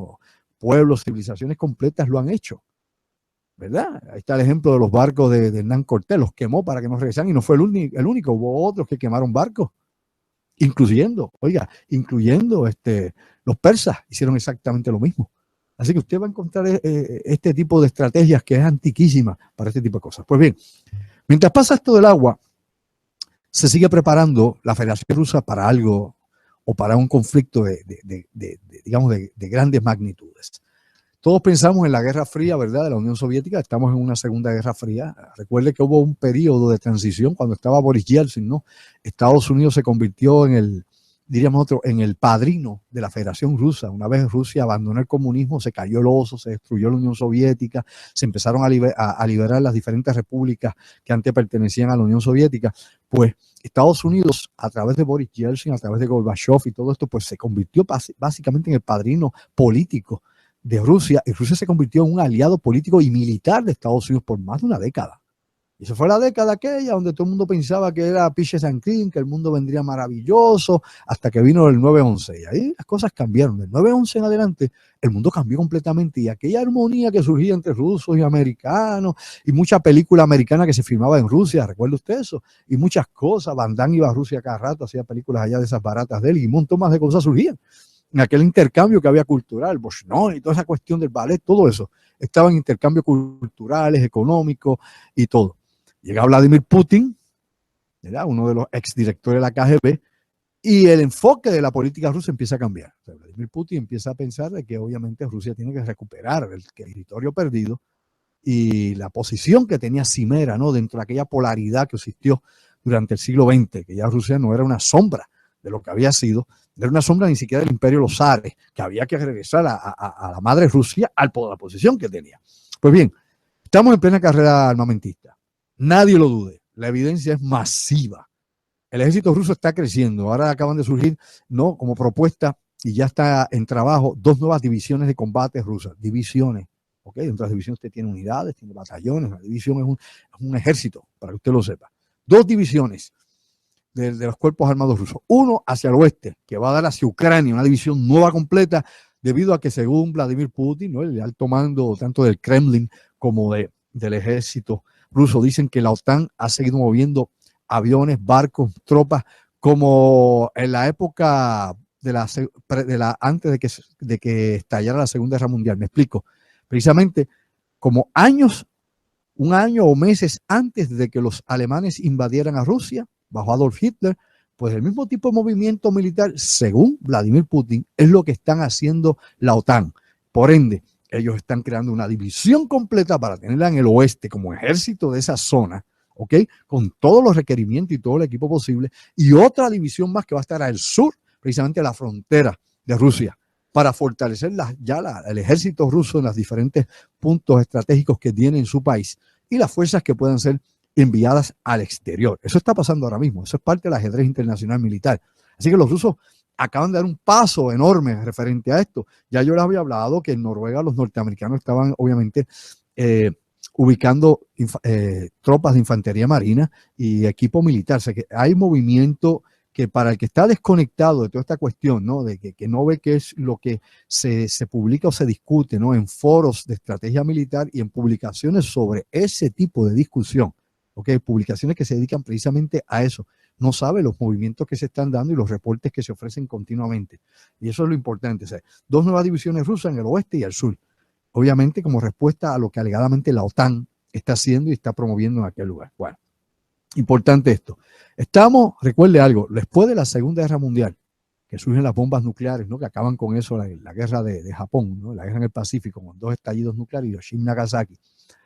Luego, a principios de los 50, los rusos, alegadamente la KGB le roba, ¿no?, el secreto de las bombas nucleares a los Estados Unidos y prueban sus primeras bombas nucleares, y ahí el equilibrio mundial nuevamente volvió a cambiar porque había solamente una superpotencia. Después de la Segunda Guerra Mundial solo existía una superpotencia, Estados Unidos, no había más ninguna.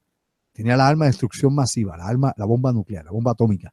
Nadie más la tenía, por ende ellos tenían el poder completo del mundo, obviamente a los intereses norteamericanos en aquel momento, ¿ok? Hasta que obviamente pues los rusos pues adquieren la información y surgen las primeras pruebas nucleares y las armas rusas, y ahí cambió de nuevo el equilibrio mundial, y aquí pues viene la polaridad del planeta.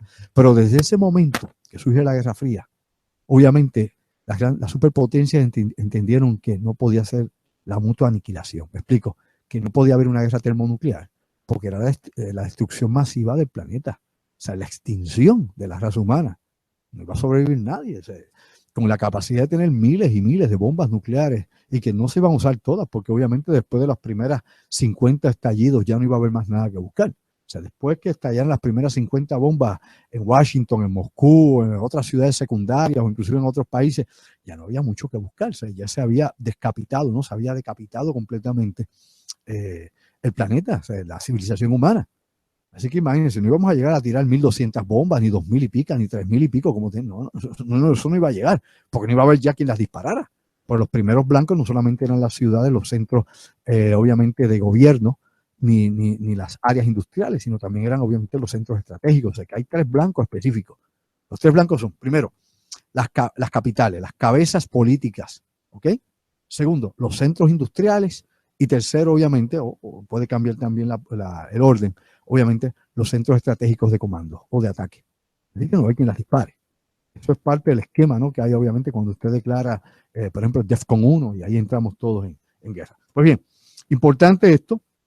Estamos en esta guerra, de esto vamos a hablar más adelante, hay mucho que discutir sobre esto, y lo vamos a hablar también hoy, vamos a desglosar algunos de estos nuevos armamentos de destrucción masiva y lo que se está desarrollando en estos momentos. Por otro lado, algo que también publicamos en nuestra página, Andrew Álvarez Charlón PhD, durante esta semana, es la cuestión de la medicina, ¿no? La muerte por mal practice, por medicinas equivocadas, por tratamientos equivocados, por, digamos, cirugías que no hacían falta, hospitalizaciones innecesarias en los Estados Unidos. Me explico para que me entienda. En nuestra conferencia, el año pasado, estuvimos hablando de este tema y lo presentamos en varias de nuestras conferencias y pusimos los números. Actualmente, la Universidad de Johns Hopkins en los Estados Unidos ha hecho, ¿no?, una investigación sobre las muertes médicas en los Estados Unidos. Y han determinado ellos que de 250,000 hasta 400,000 personas podrían estar muriendo anualmente en Estados Unidos por malpractice, por reacciones alérgicas a medicamentos, ¿no? O por malas decisiones, no malpractice, sino malos diagnósticos por un lado, o tratamientos equivocados, o inclusive que te hayan mandado al hospital y hacerte la cirugía que no es. Muchas cosas pueden entrar ahí. Obviamente hay seguros médicos para eso, pero usted sabe que eso cada día está más restringido. Usted sabe lo que es, vámonos al mínimo, vamos a hablar de 400,000, vamos a hablar de 250,000. En Estados Unidos muere más gente equivocadamente o por mala medicina en los hospitales que la que muere en la calle en homicidio. O sea, ni siquiera la mitad de ese número los matan en Estados Unidos al año. Ni en asalto, ni en suicidio, ni en asesinato, no. O sea, muere más gente por tratamiento médico que por asesinato en los Estados Unidos. Yo le invito a que verifique ahora mismo si es o no es así. Y los números son concluyentes, no hay nada más con el testigo. Obviamente, si la medicina o quienes la practican fallan tanto, pues mire, para uno preocuparse. ¿Verdad? A lo mejor a usted lo que le mandaron fue una inyección y no un enema. O vaya usted a saber qué. Así que cuidado con la cosa. Aparte de que el FDA antiguamente no era otra cosa, sino era un comité donde lo que se hacía era evaluar para la DuPont y para los Rockefeller los elementos de sustancias químicas de la industria, que luego la convierte para allá, para el año 1913 en adelante, la convierten obviamente en esta Agencia Federal de Drogas y Alimentos a conveniencia de la política económica Rockefeller y de la élite norteamericana. Y verifique la historia para que vea que es exactamente así, que no es de otra manera. El que le diga lo contrario no sabe un pepino angolo, y yo se lo digo como es. Pues mire, mi hermano, ¿cuántos medicamentos del FDA, aquí lo he dicho yo muchísimas veces y lo vuelvo a repetir por enésima vez, se sacan del mercado después de 10, 15 años de estar matando gente, rompiéndoles, baratando riñones, hígados, vasos, lo que aparezca? Por no hablar de las reacciones, obviamente, que puedan ser alérgicas, sino por efectos que hacen, efectos secundarios. De hecho, usted sabe muy bien, si usted es una persona que está atento a lo que usted ve, inclusive a los infomedia que hay por ahí, a todo eso que se pone los anuncios, que cuando usted le dan un anuncio en televisión de medicamentos, le hablan 15 segundos de qué es el medicamento y los restantes 45 segundos le hablan de los efectos secundarios del medicamento. Usted se toma un medicamento para que le ayude la presión y después le dicen que usted se lo va a hinchar hasta las gónadas. Impotente se queda y medio mundo vale que si se le va a marear, pero mejor yo no me tomo eso. Vea si no es así, vea usted los efectos secundarios, una lista de aquí allá abajo, casi todo el anuncio que se da en televisión, la mayor parte del anuncio, 2/3 partes de los efectos secundarios, música, y te dice, no, y usted se le puede anular la vista, le puede dar arritmia cardíaca, qué sé yo, le puede dar vómito y todo, y le ponen la musiquita bonita y le ponen un barquito atrás y las nubes, para que usted no le esté tan feo que le están diciendo, tómate esto que te va a partir por el medio. ¿O no es así? Hay que caer en tiempo. Esa es la medicina del siglo XX, mi amigo. Esa fue la medicina de los Rockefeller, quienes fundaron las escuelas médicas en los Estados Unidos. ¿Ok? Los que dieron obviamente el protocolo a seguir en cómo se iba a practicar la medicina en los Estados Unidos. Busque la historia de la medicina en Estados Unidos. Busque la historia de la Universidad de Chicago. Busque la historia de las universidades de medicina, quienes las certificaban y quienes le daban los granos o el dinero para que se desarrollaran estos centros médicos. Hágalo y vea si es o no es la familia o el clan Rockefeller. Y las industrias, obviamente, ¿qué? Las industrias químicas que empezaron a producir Pfizer por ahí para abajo, que es de las más antiguas en los Estados Unidos, y otras más, que producían las medicinas. Bueno, despierte, para eso está la historia, ¿no? Para uno ilustrarse y ver cómo es que las cosas han llegado donde están y quiénes se han enriquecido y quiénes los mantienen usted enfermo. ¿Cuántas medicinas usted lo curan? Vamos a hablar de calzón quitado. ¿Cuántas medicinas curan? ¿Cuántas medicinas curan la presión? El azúcar, ¿no? La diabetes, ¿cuántas? ¿Ah? Dígame usted. Muchas otras condiciones, lupus, tantas otras condiciones, artritis, reuma, tantas otras que son condiciones que se mantienen agudas. Unas se ponen crónicas, otras agudas. Pero ¿cuántas se curan? No, usted va a tomar medicamentos. No, yo soy por el corazón. Toda su vida va a tener que tomar medicamentos, ¿ok? Para mantenerse vivo. Una aspirinita por lo menos le mandan algunos, ¿verdad? Otros, pues no, te mandan otro tipo de cosas. Así que usted sabe muy bien que depende completamente de eso. Es un negocio, igual que el cáncer. A usted lo van a crucificar de lado a lado hasta que le saquen lo último. Así que la realidad es que tenemos que tener mucho cuidado con lo que creemos que sí funciona cuando tal vez los números, cuando los traspolamos, nos indica totalmente lo contrario. Hay aquí fue en ese momento fue donde se hizo la diferenciación entre la medicina holopática, ¿no? A un lado, ¿no? Bueno, esto, y la homeopatía al otro. O sea, la medicina natural por allá, eso es fantuchería, eso es mentira, eso no vale nada. Así mismo fue. Busque para que usted vea, eso se clasificó de cosas, qué sé yo, curanderismo, curanderos, para carajo, y todavía los tratan de esa manera. A todos los naturópatas y tanta gente todavía los tratan los miran, ¿verdad?, de reojo, los miran de arriba para abajo, etcétera. Cuidado con eso. Digo, los hay buenos, los hay malos, es como en todo, pero cuidado con eso. Pues bien, hablando precisamente, voy a hablar en un momento, por eso lo voy a dejar para el segmento, hablar de los armamentos y todo este tipo de cosas. Vamos a hablar de otras cosas más. Hablando de lo que hablaba hace un momento atrás de la situación del clima, otro artículo que discutimos esta semana fue un artículo de BBC de Londres, que estaba hablando precisamente de sembrar nubes. Usted sabe que en Puerto Rico el año pasado, con aquella sequía que tuvimos, que ya no hay sequía, como dije, ya nadie se acuerda de eso, pues aquí a Puerto Rico se contrató un señor que vino allá a los Estados Unidos con un avioncito, ¿no? Y con ese avioncito pues quemaba como si fueran unas bengalas y ahí pues iba por arriba de los aviones y hacía un poquito aguaje.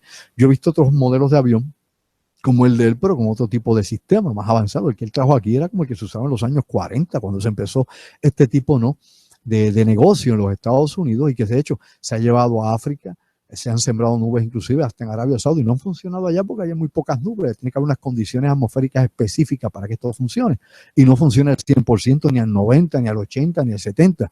Cuidado, esto es un 50-50, a ver qué pasa. Pues bien, estos experimentos yo lo había mencionado hace mucho tiempo, había empezado en 1908. En la década de los 50, la Marina de Guerra norteamericana pues los bombardeaba con yoduro de plata, específicamente los huracanes, tratando de ver si los podía deshacer.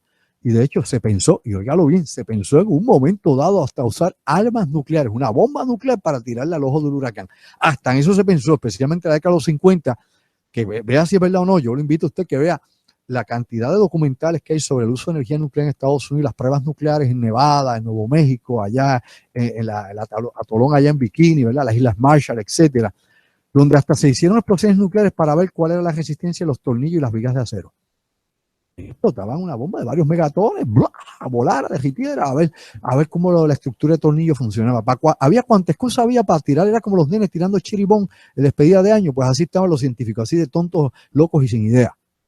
La realidad de esto fue que en un momento dado hubo dos proyectos que eran medios locos. Uno, explotar bombas nucleares en la Luna, que eso se lo propusieron a Kennedy, a John F. Kennedy, y dijo que no, ni para el carajo, ¿para qué no? Porque esa prueba la vamos a hacer una explosión suficientemente grande para que los soviéticos la vean y se orinen encima. Hombre, no, esa barbaridad, qué bestia. No, y no le dio ok a eso. Ok. De hecho, el general que propuso eso, que Kennedy lo mandó a destituir, una vez asesinaron a Kennedy, y esto yo lo había explicado anteriormente, lo hicieron jefe de la OTAN. Le dieron un premio. O sea, aquí todo el que rozó con Kennedy, después que le volaron la cabeza a Kennedy, a todos los premiaron, porque era parte, ¿no?, del tesoro que había que compartirse, ¿no?, del botín de guerra que había. Lo otro importante aquí era tirar bombas nucleares. ¿Dónde explotar bombas nucleares? En el ojo de un huracán. No, porque hay que ver si esto... Pero ¿a quién se le puede ocurrir una barbaridad, una bestialidad como esa? Bueno, no se hizo. Había otro proyecto también de estallar una bomba nuclear en el Polo Norte, en el norte. En algún momento también, usted sabe que hubo accidentes allá en Groenlandia y otras regiones cerca de Canadá, Alaska, esa región hubo obviamente accidentes donde bombas nucleares sí cayeron, no explotaron, pero hubo accidentes de esa índole, etcétera. O sea, sí se explotaron, por ejemplo, bombas nucleares bajo tierra, ¿no? Por ejemplo, en Alaska. Y otras cosas así hicieron. Pero bueno, hay locuras colectivas y a veces la ciencia sin conciencia se convierte en demencia. Y esto fue una realidad.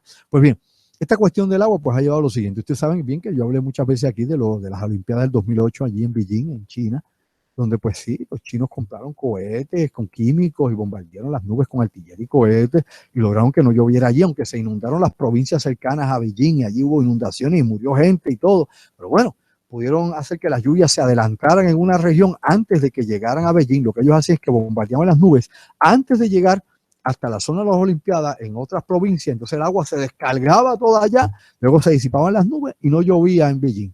Pero la gente en aquellas regiones, olvídese, ellos dicen, oh, nosotros tenemos como 1.200 millones de seres humanos, que se nos mueran 100.000, eso es un favor.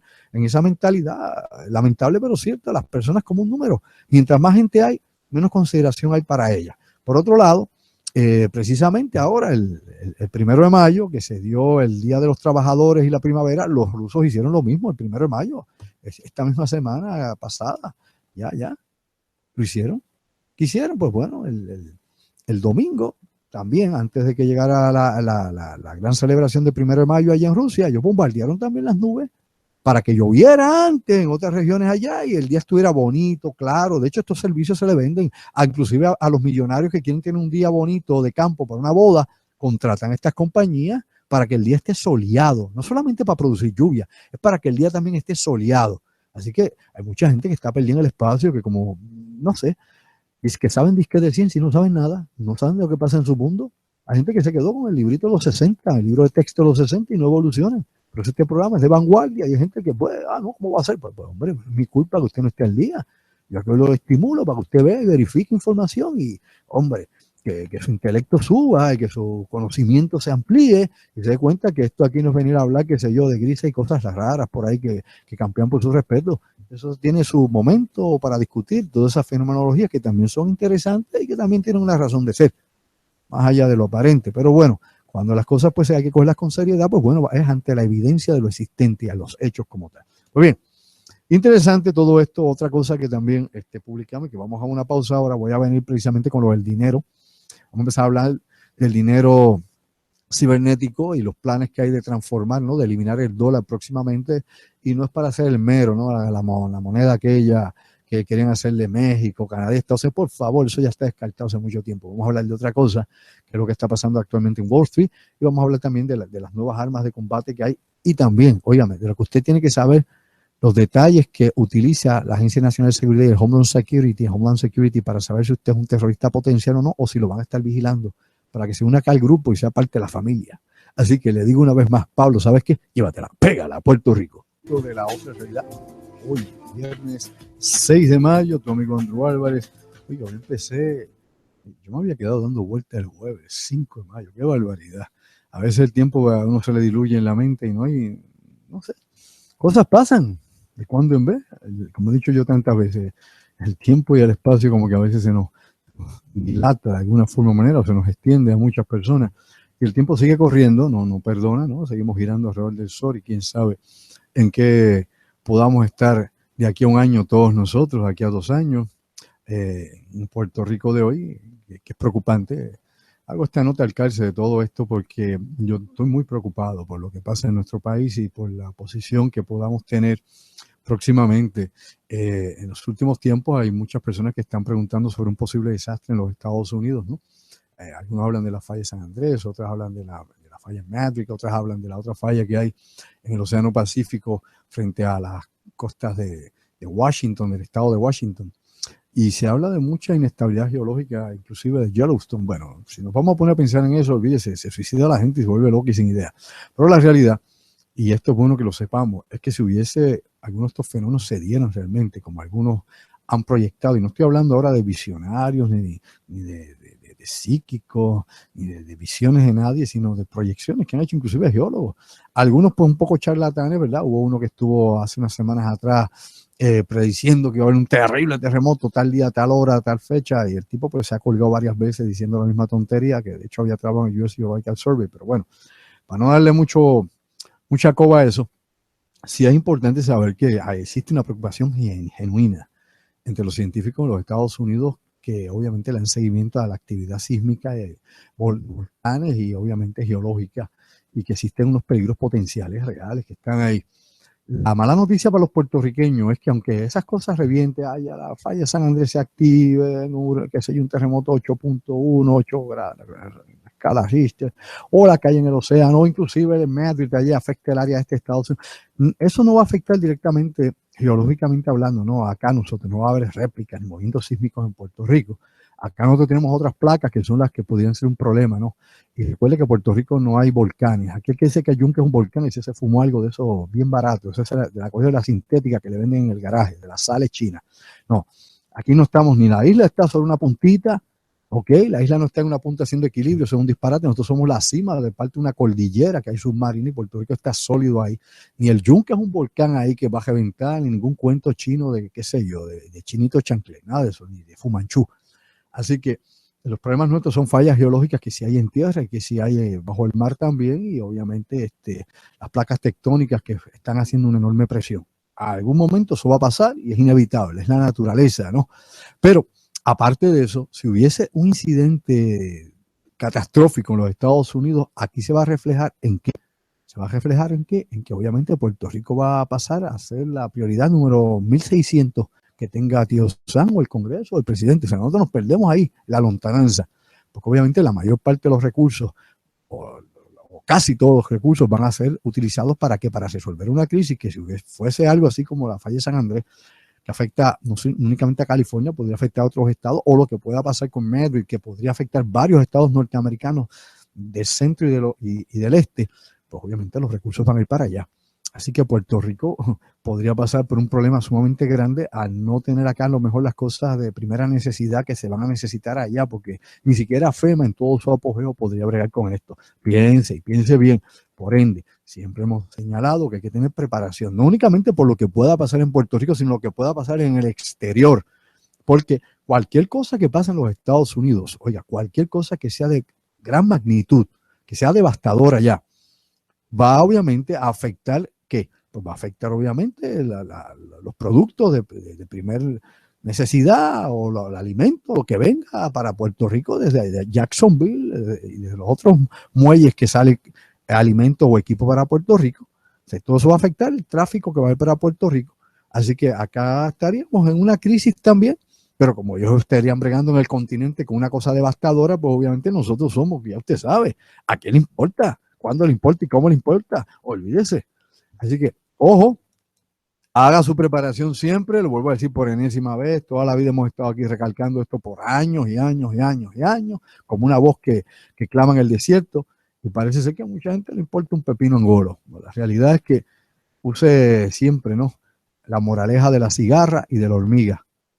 De niño muchas veces, hay gente que nunca la entendió, parece que se quedó ahí. Pues bien, vamos a hablar un poco del nuevo orden mundial, la cuestión de Wall Street. De esta semana, una reunión que hubo precisamente en las oficinas de Nasdaq Inc., ¿no?, la corporación Nasdaq. Usted sabe que es de los más importantes en lo que tiene que ver con valores y acciones en los Estados Unidos, ese índice de Nasdaq.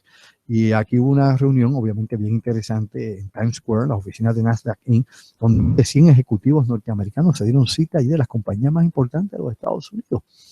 Y lo que es, el propósito de esta reunión era probar un software, ¿no?, un nuevo sistema programado de computadoras para transferir el dinero en efectivo, el dólar, el billete, ¿no?, el papel, ¿no?, la promesa de pago, que es el papel, que es el dólar, en valores digitales, ¿ok? En efectivo digital, ¿no?, en dinero digital, en efectivo digital, como parte de un plan maestro para ir eliminando el uso de la moneda y de que esta sea la forma en que todas las transacciones se puedan hacer, desde las pequeñas transacciones, oígame, desde comprarse un chicle, qué sé yo, una pasta de dientes, hasta comprarse un automóvil o comprar, qué sé yo, un edificio. Que todas las transacciones se puedan monitorear, se puedan controlar y se puedan llevar a cabo de esta manera. Claro que le van a decir a la gente, mire, con esto vamos a evitar que se vada el impuesto, con esto vamos a evitar que se lave dinero de drogas, del crimen, que se lo roben. Bueno, los hackers harán algo en algún momento, ¿verdad? Aunque dicen que este sistema va a ser a prueba de eso, porque no va a haber para nadie, pero bueno, nada en esta vida es perfecto y eso está más que probado. Murphy's Law lo probó hace mucho tiempo. A lo que voy, con esto, es que aquí hay una compañía, ¿no?, que se llama Chain. Esta compañía Chain, que está conectada con OneLine, es quien trae este software. Hicieron una prueba, estaban hablando, ¿no?, las bondades, el potencial que esto tiene, lo rápido que se podría implementar en los Estados Unidos, la sustitución, habría menos gasto de imprimir moneda, se podría controlar mucho mejor todas las divisas en los Estados Unidos y el control de capital, se puede ubicar a todo el que gasta, el que compra, todo el que gana, o sea, no hay forma o manera de esquivarse a la vigilancia económica, y esto daría el control total de los bancos y del centro de gobierno, ¿no?, del IRS en los Estados Unidos. Aquí el que hace la ley hace la trampa, cuidado con esto. Bueno, la cuestión es que obviamente aquí estuvieron diferentes grupos reunidos. Entre estos grupos que se menciona estaba Citigroup, obviamente, ahí está la fundación JP Morgan, Citigroup estaba allí, Visa, Fidelity, FIRSEF y obviamente Nasdaq, entre otros. O sea, estaba toda esta gente reunida allá y evaluando, ¿no?, la posibilidad de esto. Es bueno que usted sepa que ya, por ejemplo, hay países como Dinamarca, donde el 95% de las compras que se hacen al detalle en la casa, en la calle, para la casa, para lo que usted va a usar, ya no se hace con dinero en efectivo. Y se supone que próximamente todas las acciones que se hagan económicas de compra ya se haga obviamente a nivel de crédito, a nivel de moneda digital. Usted sabe que estaba el famoso Bitcoin, que surgió hace unos años atrás, 2 o 3 años atrás, se hablaba mucho de Bitcoin. Este Bitcoin pues no es otra cosa que una criptodivisa de dinero, una criptodivisa económica, que se empezó a utilizar y que se empezó a señalar que servía para lavar dinero, para ocultar capital y un sinnúmero de críticas. Cuando esto surgió a la luz pública y se empezó a discutir y a dar esta oferta a través de la internet, de usar este tipo de divisa económica, que era el Bitcoin, se hablaba de un japonés llamado Satoshi Nakamoto. No, que si yo escuché aquí mucha gente hablando en la radio en Puerto Rico y en otras estaciones, no, que si Satoshi Nakamoto, que si Nakamoto hizo esto, que si hizo aquello. La realidad es que Satoshi Nakamoto no existe, nunca existió. Era un seudónimo que utilizaba precisamente un australiano que fue el que desarrolló el Bitcoin, ¿ok? Y este señor se llama Craig Wright. Craig Wright. Este australiano es parte también está enlazado con estas industrias y que inclusive con Chain, que están ahora haciendo esto desde otra perspectiva y macro, grande. ¿Por qué? Porque si eliminas el dólar, obviamente, pues ya no va a ser la moneda de cambio internacional, ahora van a ser a través de créditos económicos y como dije, dinero digital. Esto es interesante porque hemos mencionado aquí por meses, no por años, como China por un lado ha estado acumulando oro y Rusia también en grandes cantidades, y Alemania, yo he mencionado aquí hace unos meses atrás que Alemania había recogido su dinero, el dinero que tenía en Nueva York, el dinero que tenían los bancos de Nueva York, el dinero que tienen los bancos de Francia, y había llevado, ¿no?, cientos de toneladas de oro que tenía obviamente en el Banco de la Reserva Norteamericana, y mucho más, y lo volvió a retener para atrás. ¿Por qué? Porque se asume y se dice que este dinero digital va a tener su valor en oro, ¿ok? En oro. No va a ser en petróleo, no va a ser en commodity, va a ser en oro. Y que basándose, ¿no?, en la medida, ¿no?, en el factor oro, en el valor oro, es que se va a tener esta moneda trabajando. La pregunta de rigor es la siguiente: ¿y dónde está el oro en los Estados Unidos? Porque Fort Knox, muchos dicen que se vació hace tiempo, nadie le ha dado una visita a Fort Knox y no sabemos si aquello es plomo que está pintado de oro, nadie sabe nada. Aquí esto es tan oculto, se supone que como dije, la democracia, todo esté abierto, sea transparente para el ciudadano, pero aquí todo siempre son conspiraciones, todo es complot, todo es secreto, todo es seguridad nacional, a usted no se le puede decir, nadie puede saber nada más que los ricos, los millonarios, los que están, ¿no?, en el Crown Security, los que están arriba en esa élite específica de Crown Security, los que saben o los que no saben. Usted es un peón, como soy yo, es parte del ganado. Y a nosotros, pues muy bien, a nosotros nos tienen para pastear y para usarnos después, pues vaya a pastorear. Que Dios reparta suerte con usted. Así que esto es un golpe maestro. Si se elimina la moneda como tal, obviamente cualquier actividad económica, cualquier compra, cualquier acción que usted haga va a estar registrada completamente. Olvídese ahora las tarjetas de crédito, ese tipo de cosas. Todo va a ser directamente registrado. No va a haber manera que usted pueda evadir a la IRS, Hacienda, quien sea. Obviamente, Zaragoza le encantaría esto. Ni hay ninguno, ni a Melba Costa, no sé. Así que son cosas que nadie realmente sabe a ciencia cierta hasta dónde va a llevar el control sobre la sociedad. ¿Qué pasa? Si usted da problemas en la sociedad, pues mire, le cancelan a usted su número para usted estar inscrito, ¿no?, en el sistema, obviamente digital, para usted estar dentro, ¿no?, de la realidad virtual que mueve el dinero, pues ya usted no está, ya usted no tiene dinero, ya usted no puede ganar nada, ya usted pues es un expulsado. O sea, usted lo acaban de sacar del sistema y usted no existe. Y usted no es nadie. Lo borraron. Eraser, lo borraron completamente. Pues bien, de ese software se estaba trabajando esta semana. Hay mucha gente que eso no le dio mucha importancia. Bloomberg lo trajo a la luz pública, otros más hablaron de esto, pero nadie más le interesó mucho. Aquí en Puerto Rico usted no escuchó a nadie hablar de este asunto, porque muy bien, como yo siempre he dicho, aquí siempre están en lo chiquito, chiquito. Mucha gente no piensa mucho porque trae problemas. Pues bien, otra cosa que también estuvimos comentando precisamente ayer es el lavado cerebral, ¿no? Un artículo que salió en RT, en Russia Today, ¿no? Este centro de noticias que le hace la competencia a CNN, que lo hemos discutido esto aquí, hemos hablado de las comparativas mil y una vez, pero nuevamente pues venimos a señalar. Y en este artículo de RT se habla del lavado cerebral. Y comienzan citando, ¿no?, a la guerra de Corea de 1950 a 1952 y cómo los chinos le lavaban el cerebro a los prisioneros que cogían, a los pilotos específicamente norteamericanos, que eran capturados cuando los derribaban. Y es bien interesante porque lo mismo pasaba también en Vietnam. ¿Usted se acuerda del Hanoi Hilton? Allá en Hanoi, la capital de Vietnam actual, la capital de Vietnam del Norte en aquel entonces. En Hanoi le hacían lo mismo tipo de técnica, donde hacían que estos soldados, llegara el momento, o estos pilotos, estos militares, renegaran de sus principios políticos y de su convicción y de su lealtad a la Norteamérica y a las fuerzas militares.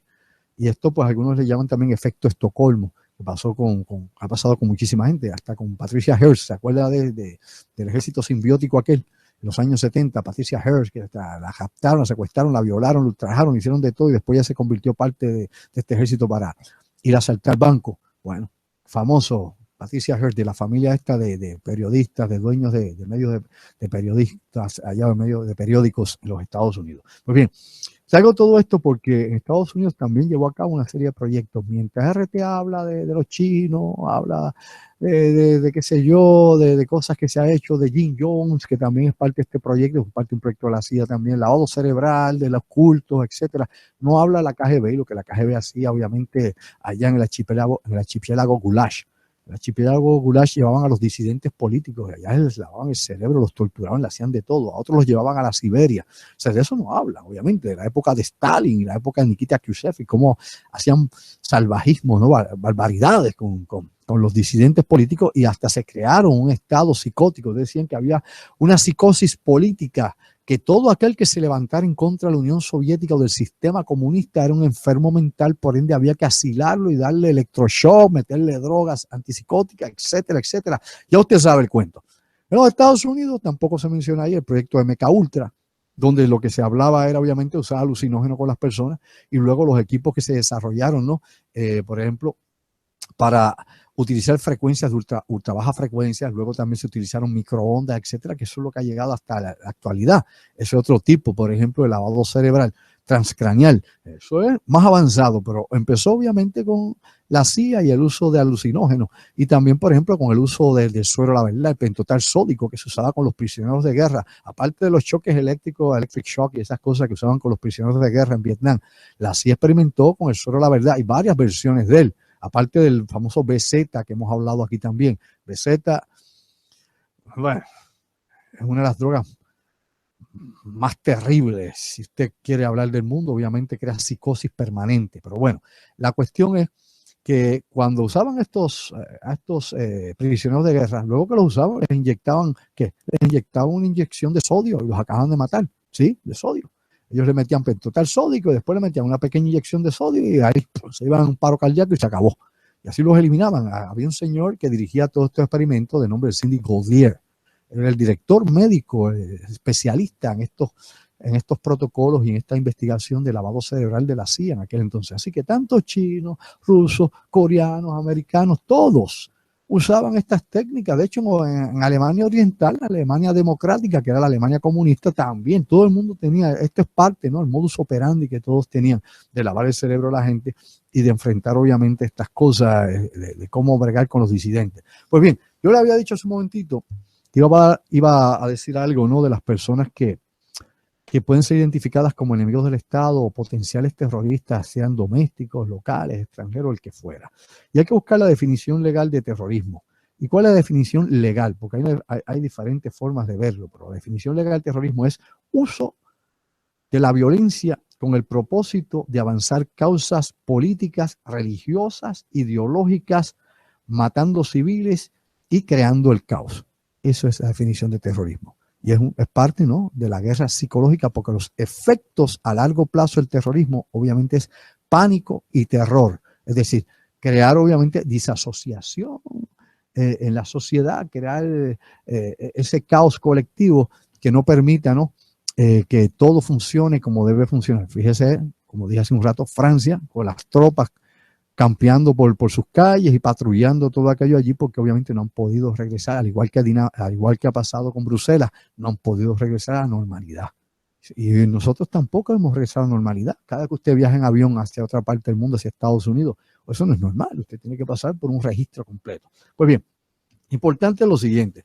Esta es la lista que se tiene de las personas que pueden ser cualificadas, clasificadas o distinguidas como terroristas por la Agencia Nacional de Seguridad, por el Homeland Security, inclusive el FBI o cualquier agencia de law enforcement en los Estados Unidos. Lo primero, cualquiera que defienda su libertad individual. Si usted defiende su libertad individual, pregúntele a aquellos de Oregón que se metieron allí, ¿verdad? Pues usted se le empieza a registrar o a señalar o a ubicar, ¿no?, como un posible enemigo del Estado o una persona subversiva dentro del sistema. Cualquiera que defienda su libertad individual y que lo haga público. Pues en el caso nuestro, estamos chavos. Otra cosa más. Que pague con grandes sumas de dinero en efectivo sus cuentas. Ahora, cuando venga el dinero digital, ya usted no va a poder hacer eso. La persona que prefiere no usar una tarjeta de crédito, no identificar sus acciones, ¿verdad?, crediticias o sus compras, registrándolas no en el sistema a través del uso de tarjetas de crédito o de cheques, sino que paga en efectivo. Tiene dinero en efectivo, lo guarda en su casa y lo que sea, y vaya a hacer una compra en efectivo sin dar su nombre. Por ende, no se le puede rastrear a esa persona. Es una persona sospechosa, junto con aquel que defiende su individualidad, su libertad individual, pues aquel que paga con efectivo. Claro, hay también que hay algunos narcotraficantes y otras personas más también, obviamente, que mueven dinero, que no lo registran a través de bancos, etcétera. Ok. O que pague en efectivo y no en tarjetas o cheques, que fue lo que les dije hace un momento. Lo demás, que lea libros que comprometa el sistema o sus organizaciones. Que se ponga a leer, ¿verdad?, diferentes libros, ¿verdad?, como hemos hablado aquí. Por ejemplo, hay manuales que ya ni se consiguen, que tenían que ver con esto, que si usted los lee, pues bueno. Yo había hablado una vez aquí del cortador de seno, es decir, de heno, mejor dicho, el cortador de heno, que supone que lea eso, pues un subversivo total, ¿no? Total y completamente, ¿no? Y muchos más. El manual del anarquista, otro más. Hay muchos por ahí libros que se supone que usted no lea, que si el sistema sabe que usted los lee o los compró por Amazon o cualquier cosa de esta, usted tiene problemas. Así que cuidado con los libros que usted lee, inclusive algunas revistas que se leen también. Que tome fotos o videos de policías o agentes del gobierno en público. Bueno, eso nos pasó a nosotros varias veces por tomar instalaciones y tomar militares, filmar vehículos, aviones.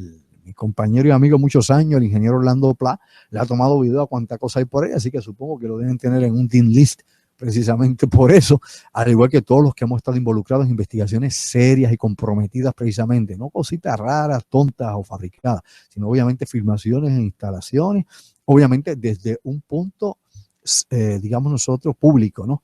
Aquí nadie se metió en una instalación federal, aquí nadie se infiltró, aquí esto no es cuestión de espionaje, ni nada de eso, ni alta traición, ¿eh? Usted es de un lugar donde es visible, y si todo está visible, no hay una ley que le prohíba a usted fotografiar algo que está a la vista pública. No. Usted está en su libertad completamente de fotografiar cualquier cosa que se vea a simple vista, sin que tenga que invadir un terreno federal o un área que esté obviamente restringida. Si está desde donde usted está, se puede ver y se fotografía. No hay policía ni agente del FBI de ninguna bendita agencia de 3 siglas que le pueda quitar a usted su película o su cámara. Ningún policía, ningún agente del FBI, del servicio secreto, ninguno. Eso va en contra de la Constitución, para que usted lo sepa. La gente desconoce desde cómo trabaja el aparato hasta cómo obviamente las leyes les afectan. Aquí tenemos un desconocimiento enorme. Por eso es que en Puerto Rico hay tanta corrupción al gobierno, porque la gente no sabe cómo trabaja el gobierno. Nunca nos explicaron, porque no le conviene al político, ni le conviene al administrador público que usted sepa cómo trabaja el aparato para seguir traqueteando. Esos son los puercos de la vida. De la misma manera pasa con las leyes. Ah, no, usted no sabe, usted tiene que contratar un abogado, a ver si ese abogado pues más o menos le brega, hay abogados que bregan y hay otros que, cuidado, ojo al pillo, hay de todo, pero usted tampoco tiene un manual, pero usted va a ubicarse, usted tiene que refrescarse, usted tiene que saber también sus derechos, cuáles son y sus compromisos, y sus deberes. Pues bien, que tome fotos o videos de policías, agentes del gobierno en público. Otra cosa, gente que haga homeschool, que tenga a sus hijos fuera del sistema público de enseñanza o de escuelas privadas y haga un homeschool. A ese sospechoso, ¿se acuerda que el que tiene muchos hijos por allá, por dónde era, por Macao, por ahí para allá, que cada rato lo arrestan? Bueno, ese es otro. Que sea dueño de armas legales. Si usted tiene, qué sé yo, 5, 10, 12 armas legales, aunque tenga licencia de tiro o lo que sea, usted está con un asterisco. ¿Lo sabía? Sí, tiene un asterisco al lado. Todos los amigos míos que tiran en club de tiro, a todos mis compañeros que obviamente entrenamos, nos preparamos, o que tenemos portación de armas y tantos más, nosotros tenemos un asterisco al lado y el día en que la cosa reviente van a ir a buscar tus armas, ¿lo sabía? Van a ir a nuestras casas a buscar las armas y como usted diga que no las tienen, le van a dar una catimba y se lo van a llevar arrestado y le van a quitar las armas.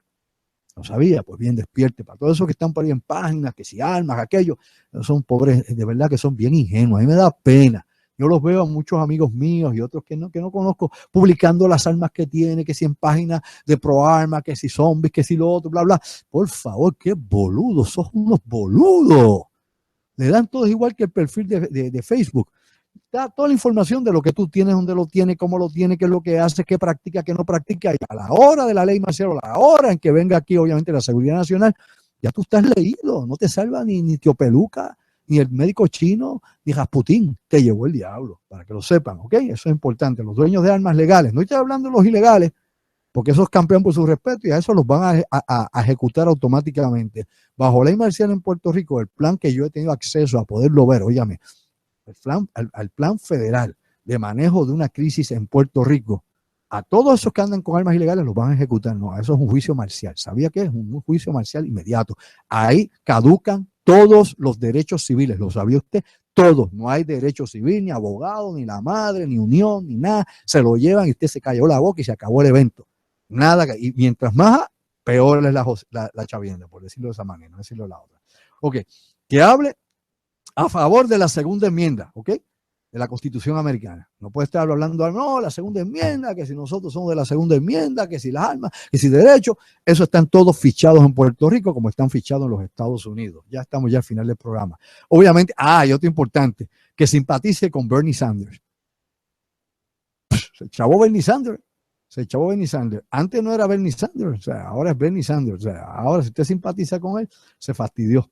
Antes era, pues, si ibas a simpatizar con otros tipos que estuvieran en otros movimientos, pues bueno, ahora es Bernie Sanders a quien han puesto en esta lista de los que tal vez simpatizan o de los que tal vez no. ¿Qué cosa? Así es esto, para que usted tenga una idea de las cosas que pasan y las que se supone que no deban pasar. El sistema, pues obviamente nos vigila, el sistema siempre está consciente de lo que está pasando, no crea usted, no subestime esto. Nos quedamos con la cuestión de las armas, obviamente eso lo hablaremos la semana que viene, las nuevas armas de desarrollo tecnológico que no están ya para ponerlas dentro de 20 años y 10, son las armas que están ahora empujando, ¿no? La carrera armamentista que existe en la Guerra Fría y las cosas que están por ocurrir y cómo cada cual, desde los misiles hipersónicos, los cañones láser, hasta las armas de nanopartículas, etcétera. Esto adelantó todo lo que se tenía guardado en secreto, ahora se está exponiendo porque obviamente se llama esto la política, ¿no?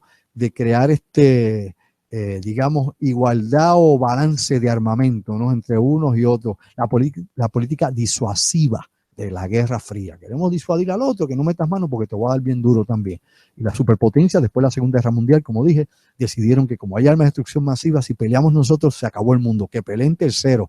Le damos armas a fulano, mengano, sacamos dinero de esto, los bancos ganan, la industria armamentista gana, nosotros ganamos, y aquellos que se maten entre ellos, y después nos repartimos los recursos naturales del tercer mundo. Esa es la fórmula. Si no la sabía, despierta durmiente, que el tiempo se acabe y el espacio también.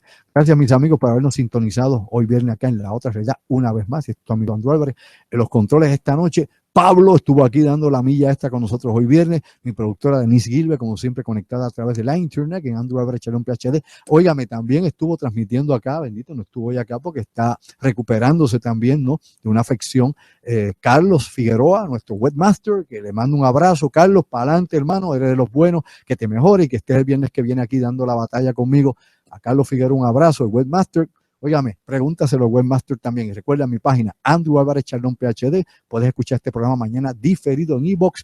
Hay muchas formas y maneras de mantenerte conectados con nosotros. Hay muchas aplicaciones para eso. Y mi página, andrewalvarez.tv, www.andrewalvarez.tv. Las conferencias, la música, todo lo nuevo viene por ahí. Y próximamente viene la sorpresa de televisión que estábamos hablando. Vamos a irnos más allá, a lo internacional, para que usted vea qué es lo que viene. Cuando las cosas son buenas, aparecen. Cuando información es de primera, está para que usted la sepa. Así que sea autodidacta, despierta durmiente, y te lo digo una vez más. ¿Sabes qué? Dale, Denise, sayonara.